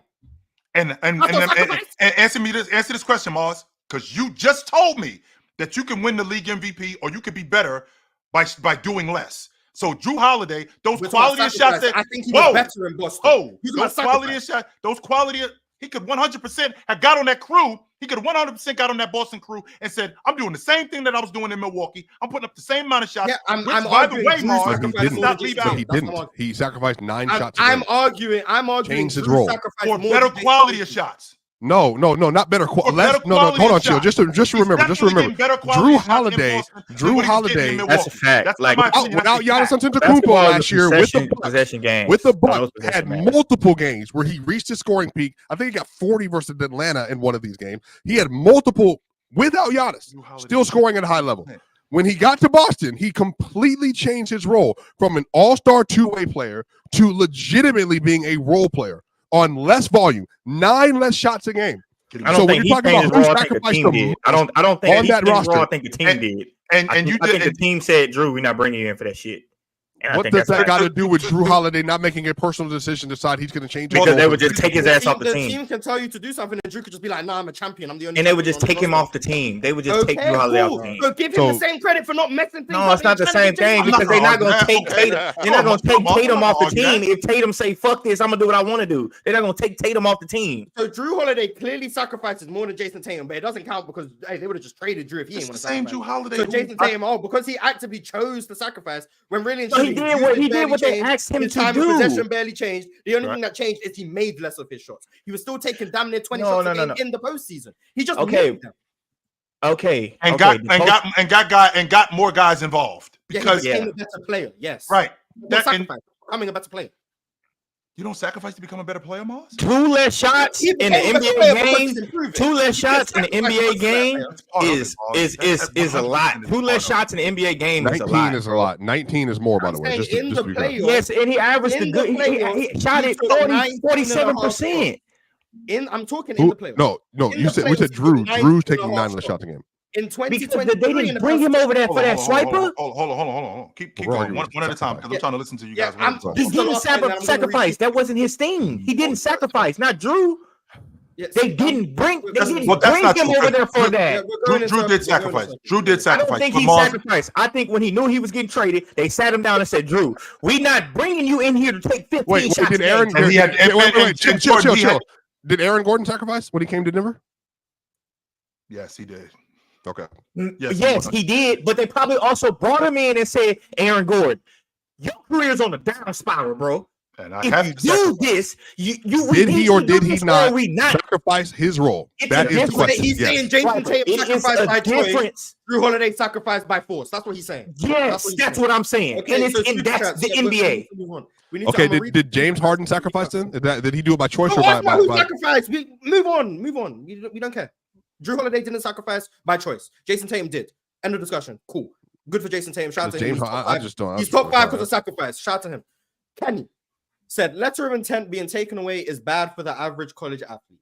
People are too focused on the top 1%, RIP track, XC, and women's sports. If you don't play, what- those are the money makers. Multi-Kenny, the money makers are football and basketball. Those are the money makers. People don't care about softball. They don't care about track. They don't care about swimming like that, even though that they should. That's why these teams, that's why these conferences, like talking about Stanford going into the ACC, get the hell out of here. That's going to ruin them, like, or USC now in the Big Ten. So now their softball team has to get on a plane and go to Ohio State for a 3-game stretch. That's because of football. That's because of basketball. Shout out to letters of intent. No, That's gonna be big. That's gonna be big though, for sure. That's definitely gonna be big for college athletes. It's gonna be really, really big for them. I don't know how that's gonna work. I don't even know what it is. I'm just listening to a you. letter of intent, Mars, is we recruit you and you decide that you're going to come to Michigan State and you sign a letter of intent. It's a contract essentially that you're going to come to Michigan State. Can I sign it and then still not go? No, Well, they're getting rid of it now. When you used to sign it, you had to go. You had to go, and So you it's had, it was a year-to-year thing. Like you after then you had to sign. I would never sign a letter telling me I have to go here and I can't change my mind. Yeah. No. You pick the school you that can you want to change go one every there. year. Yeah, but if I change my mind and now I'm stuck because I signed the letter. No, you can. You can. Yeah, Even but before the NIL, you could. They have to let you out of that letter of intent. Yeah, they- and they- I would you think have that to would just happen. never do that. I would just never do that. You technically have to sign every single summer to stay Yes. within your Yes, you scholarship. do. That was the Yeah, way you the do. old rule used to work. We said Yeah. they would bring up our papers, and every summer you can choose to opt out of that scholarship. It's funky. Like in the summer, you have to resign. So you can choose not to. You just don't get your money. But then they got to let you. It's a whole process. Like it's a Yeah, whole, and to play devil's advocate on this, we're only looking at it from a player standpoint, which I don't think is fair. Because if the coaches started doing shit like that, like, hey man, you signed your letter of intent, but fuck it, I waited to this day. Now you got to go. I'm signing somebody else. They do. That would Coaches suck. do that. Yeah, Not a coaches lot do. though. Coaches Usually do when that. you ink, but when you ink that paper, Mhm. you're coming. Like you're coming to the school. Yeah. Now, They'll if let you there's out, no though. agreement, what I'm saying, yes, they'll let you out. But I'm saying, like Mara's saying, like, oh, if I said I wanted to go to school and change my mind, I don't want to sign that. And people are supposed to respect that. Coaches, when you sign that offer, if they say, I know that you signed, but I don't want you, yeah. they would hate them for that too. But then the thing is also, Mars, you back in the old days, sorry, pre-NIL did, you could not transfer in between conferences. You couldn't do it. You have to sit out the entire year. If you did transfer, you sit up for at least half the year if you transferred. It was the dumbest rules. And then in particular, the mostly black sports, which is this is the whole thing. Football and basketball, you had to sit out at least a full season transferring. And For a by lot the way, of Mars, I lose that season too. That I Right. sit out. Yeah, Right. You lose can get it all back that. if you graduate early. But then on the other end, the women's sports, prototypically, you could transfer no penalty. It was the men, black, mostly financially incentive sports. You could not transfer. And if you did, you lost a full season. It was crazy. And you lost, I think, Jordan, if I remember correctly, it might have been 2 years for in conference. If you try to trade. It's 2 years. transfer Yeah, 2 years for conference. in conference. But remember, but if you can get a waiver and go home, though. if you want to change from LSU as the head coach to Alabama, no penalties. No penalties, Nick Saban. He left LSU, walked straight to Alabama, walked down the street. For more money too, by the way. I didn't like the interconference one. The interconference one is I thought that was dumb all along. As far as the just transferring to schools, I get both sides. Like I get both sides because to me, there's no integrity and there's nothing that we stand on. Like as far as like, hey man, I reached out, I exhausted a lot of my resources on trying to get you to my school, and now you're saying, at the last minute when we're expecting you, I might have passed on this kid to get you, and at the last minute, I ain't going. It's kind of like it's going to be hard. It's already hard for these kids to get their money that they were promised by these organizations. It's been hard, and they messing with Kendrick Perkins on what Kendrick Perkins is doing, and I know why now, because these people are saying, yeah, we'll pay you this, and then the day come and they never pay you. Yeah. So it's just tough. Like all of this stuff is just, to me, it's trending in the wrong direction. It's trending in the wrong direction, I think. As you were saying, Mars. Mart said Swiper called Tatum one of the best scorers in the game yesterday to big up Jokic scoring, but after Tatum won a chip, he said he wasn't an elite scorer. I don't think there's tiers of elite. Yeah, I don't think you said that. You said yesterday Jason Tatum averaged 30. Why isn't he a better scorer than Jokic? That's what you said. Because the context was points per game. That's what we were talking about. Yeah, that's what we were talking about. I think you just misunderstood what he was saying, but whatever. Kilver said Jalen Green looks really good in preseason. His off-ball has improved. A lot more composure in his pace, and his shot selection is much better. He's looked good in preseason. Hopefully it translates to the regular season. It will. Game starts next Wednesday, Tuesday. I think is their first game. Tuesday. Yeah. Okay. But for so y'all Houston next Wednesday. Against Charlotte, I believe. So hopefully it translates. I think we're in Charlotte, I think. Okay. So hopefully it translates, but we'll see. But it's looked good. I've liked him. I've liked Şengün. I've liked Amen Thompson. Cam Whitmore looks like he's not part of the rotation. So that's tough. But we had that conversation. So that's that conversation. Remember, Mars, I was telling you about Jay Sean Tate, what they're gonna do with him. But yeah, I mean, once we got all our wings back, I wasn't surprised Cam would be the odd man. Cam Whitmore's going to be a great trade piece. I'm telling you, Mars, you're going to hand him. Cam Whitmore's on a thin line, though, bro. Even if he is, that's the bucket of extra crispy in a 6-pack that you're throwing in. That right there. Yeah, but I'm just saying, man, these narratives like this, and I hate this for the NBA. When your narrative change, when your narrative change, like when you supposed to be a high pick and all of a sudden you 25th, and then now you can't crack the rotation, that shit just hurts your career, and you almost got to do some like incredible role player shit to stay relevant. Like that shit just really, like, think about how bad I don't hate that. Think about how bad THT got when he left the Lakers. He was a high pick. No, he wasn't. He was a late pick. He's a late pick, young, but the Lakers looked promising. Was projected to be a high pick, and then he fell.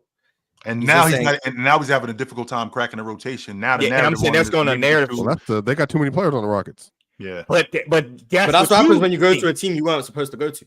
There Cam you go. was meant to go to a lottery team and then not be given the keys, but he was meant to be given the opportunity to play and develop. Meanwhile, now he's going to a playoff contending team, and he's not a role player right now. So that's now teams are going to be now people are going to be looking at him like, well, can this guy really play? Does he really understand? Can he comprehend? When in reality, let's find out somewhere else. He might be on the wrong crew. Yeah, but but they might not get that chance. Whitmore, man. I hope he does. I like Cam Whitmore. He gonna get in the rotation when like someone gets hurt or something. He gonna play his way and hopefully he can keep his spot. But I like Cam Whitmore. I think you move him. I'm being honest with you. I think you. I wouldn't be surprised. Being honest. Hey, so do the study of Taylor Horton-Tucker need to be the fall off of him need to be studied because he looked promising for the Lakers. I mean, he in Chicago now, man. He gonna be hooping next to Lonzo. He at home though. He at home, but man, it's been rough for THT, bro, and he looked promising for the Lakers. You thought he was going to be this guy, or at least a decent player. Any young Lakers I was guy hearing down Kyle Lowry for him. No, I don't believe. I heard with Taylor THT when he was on that Laker team, I was hearing like extension. They had him ranked above Shea. A lot of money. I was hearing a lot of money. I remember. He played for the Lakers. Chill. Hope. What you say, Mars? They had him ranked above Shea. I remember the top 25 under 25. They had THT above Shea.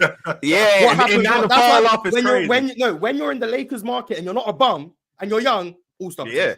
That's just how it works. Taylor Horton-Tucker is like 23 years old too, though. He's still young. He just look old as hell. But I mean, we'll see how. He's young. Do you see what he's wearing? He's wearing number 22 with an armband now with a bald head. We'll see how he looks in Chicago. But I got a lot. Man, he back at home. He from Chicago, man. I don't know if I like that for him right now. They got 6 guards. Said SEK. I don't know what currency that is, but shout out to you.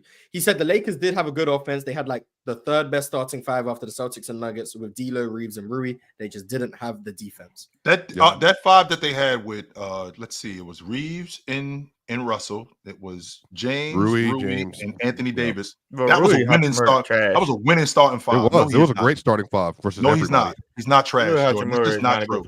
That's not true at all. That's not true. But see what happens, Swiper, and Swiper, you can attest to this. When you run up on a team where it's a bad matchup, they make you look bad. That's just the way it is. They asked him to guard off ball on MPJ, bro. They just make you look bad because it's a bad matchup for you. It's like being a player. You just mentioned Cam Whitmore. It just makes you look bad. And then they make him guard. Remember the Rui Hachimura? They make him guard Joker.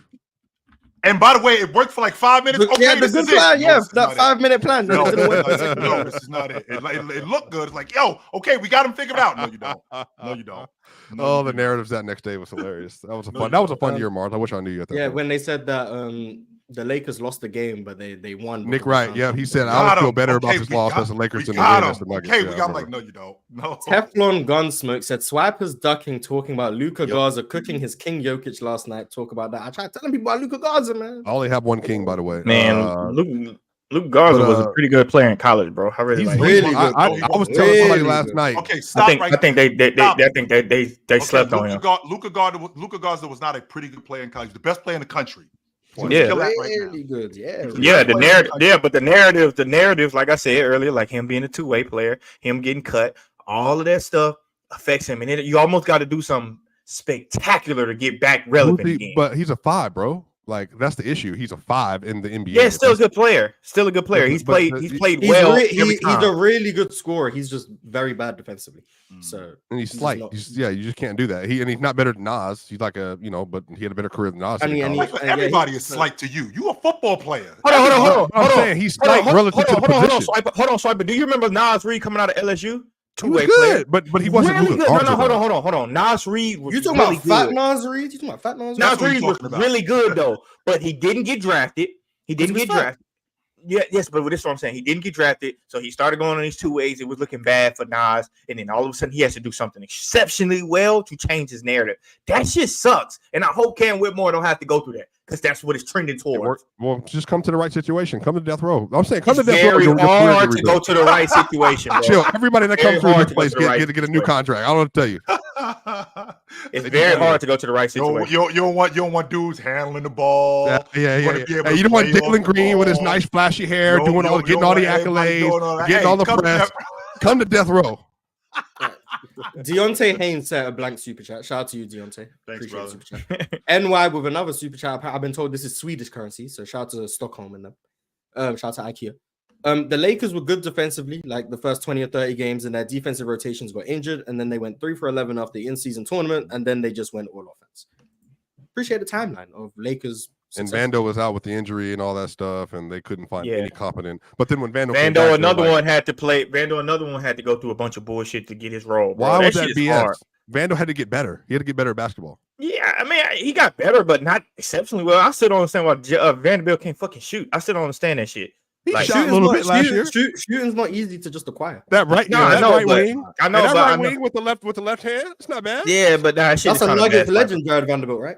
I like Jared Vanderbilt.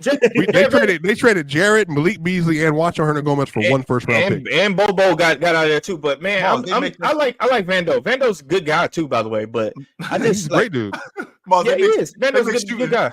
They make shooting sound like it's milk at the grocery store. Just go pick it up. Just go get it down. I'm only saying this about guys I actually see work out, and some of the shit I see them work on is like, what the fuck are you doing that, bro? Like, you're never gonna do that. You're never. Yes, bro. I'm like giving Arenas with the shit. Why the fuck do you have Vando doing step back threes or working out a pick and roll?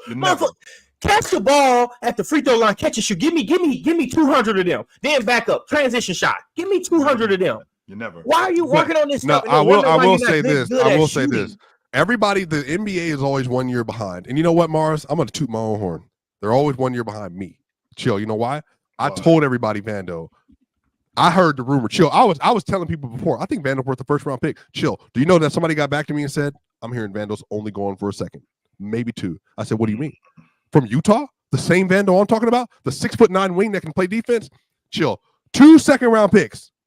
I'm telling y'all, I was right on Chris Dunn. I was right on KCP. I was right on Vando. I was right on Bruce Brown. I'm telling y'all, Chris Dunn's the next one. I was right on Gilgeous-Alexander Walker. I'm telling you, Nikhil and Chris Dunn are the next 2 up. I'm telling you right now, chill. Find out. Lonnie Walker's next 2, by the way. You said Nikhil and who else? Chris Dunn. Chris Dunn. Superchats, Mars. You think? I'm Chris trying. Dunn- Everyone wanted to Super talk Chat. for 5 minutes about everything. You Mars. guys have never done Keep this going, before in Mars. your lives. Keep going, Normally, I Mars. read a super chat. Everyone's like, yeah, and we move on. Now everything's a segment. Keep going, Mars. Mars, Keep going, read the Mars. super chat. Deontay Haynes became a member, so I think his blank super chat was him trying to become a member, and he accidentally just sent a super chat. And There then you go. became a Shout member out. afterwards. Thanks, So brother. yeah, we just took your money, buddy. Alan Noah said dub host. He That's been how it's talking done. crazy Mars. too. Yeah, that was for me. Moving on from that Lakers segment. Petty Hardaway said, "Oh no, he didn't say anything. He became a member. Shout out to him." Shout out to Jamaica's Choice said, "Not who, but best NBA season as a collective." So, what's the best NBA season ever? 16. This is all relative. I don't know. Yeah, it's very hard for me to say. 1964. Do you even know? Maybe do you know that 2009? Mars? Yeah, that's an all-time great Celtics team that won a championship. Bill Russell had a great year, probably the best year of his career. Yeah, that's the best season ever. Mm-hmm. The Trib one said Connect for Rookie of the Year and for Finals MVP, Lakers in 6. Troll I didn't watch the game. I just seen he went crazy in like the fourth. Troll minute. Shout out to Today him. is Friday. Yeah, Mars. yeah. Deontay a Like- troll. I wouldn't pay attention to Deontay if I was like Wednesday was we talking about. I thought that he would be in a Rookie of the Year conversation, but I mean, I think this is interesting. He goes to 35, and all of a sudden, he's that dude. Yeah, he nice. Mart said Steve Nash was never in the best player in the world talks. I don't know what Mars was talking about. Maybe you guys had them talks in Europe, but not America. I don't know if listening is hard. What I said was I was watching a game in the playoffs, and factually, Bill Walton said Steve Nash was the best player in the world. Not that Bill I Walton believed knows he ball. was. Bill Walton factually said it. I didn't make it up. It's on Game 6 of the Western Conference Finals in 2005. In the first What's quarter, the time step, man? in the first quarter, with 6 minutes to go, Bill Walton said that Steve Nash is the best player in the world. Looked it up. I didn't make that up. I'm telling you what was said. So maybe you're hard of hearing. I never said I think he was the best player in the world. What I said was someone said it. A commentator said They it. definitely Bill said Walton. that. So Definitely said that. Not just him though. Like people say that for sure, but I use that. It doesn't mean it was true though. It doesn't mean it was true. Hey, chill. Alvin Kamara could get traded. I actively watched that game and heard it, so that's why I said it. Yep. Your Highness Charles said, "How do the other teams in the East match up against the Knicks? I feel like we're penciling them in as 2, and I'm not 100% sold on that yet. We kind of spoke about that, and we don't have time, but I think they lose to Philly and the Bucks. So that's me." Drink More Water said, with the news of Kawhi, do you see Harden getting back to his 20+ shot attempts and 24/7 ball handling? There is nobody in his way to get buckets. Yes. Yep. Unbelievable. We getting some nice James Harden. Are we going to turn the clock back? Are we looking at 2018, 2019 James Harden? Is that what y'all telling me? James Harden going to run the show. That's all I can say. That part I ain't lied. That part I won't argue. I don't know what the number's going to be, but he's going to run the show. Because Miles, I'm hearing 30 and 10. That's what I'm hearing. 29 and 9. That's what I'm hearing from James Harden. Nah, I'm thinking 27. He gonna put up some numbers. That's all I know. Okay. Someone random said D'Lo is the kind of player that has 50% by shooting 10 for 10 and 0 for 10 in back-to-back games. I'd rather a player that shoots 5 out of 10 in them 2 games. That's why I always ask about how people value efficiency. Hunter, because averages, right. I mean, yeah, streaky and consistent are 2 different things, even if you have the same percentages. Adam West said, "Where is Jordan Poole on the top 100?" Trash. W. Trash. Kayla Moore became a member. Thank you. Kayla. This guy said Chill just hates Jimmy. No, he just wants him off the. And what he did to Tatum. Gabe Too Funny said, so LaMelo is a franchise player, but Bam isn't. Yeah, we kind of alluded to that. Mm-hmm. This guy also said, where is Ron? Ron just be taking days off now. Rambo said toxic swiper strikes again. I don't know when swipers being. I think toxic, we were talking about it was the Ant and Donovan Mitchell. Swiper, you got some toxicity to you? Do you fight that? I think if I want to engage with you all on a PC level, yeah, 1,000%. I just want to make sure. Okay, yeah, I can get there. I got a lot more in me than this swiper do. I just don't show it. Yeah, you do. That's a fact. I appreciate you not showing it. But Jamal Williams said he's hate watching Ant this year because of you, Jordan. So that's a fact. You created an Anthony Edwards hater.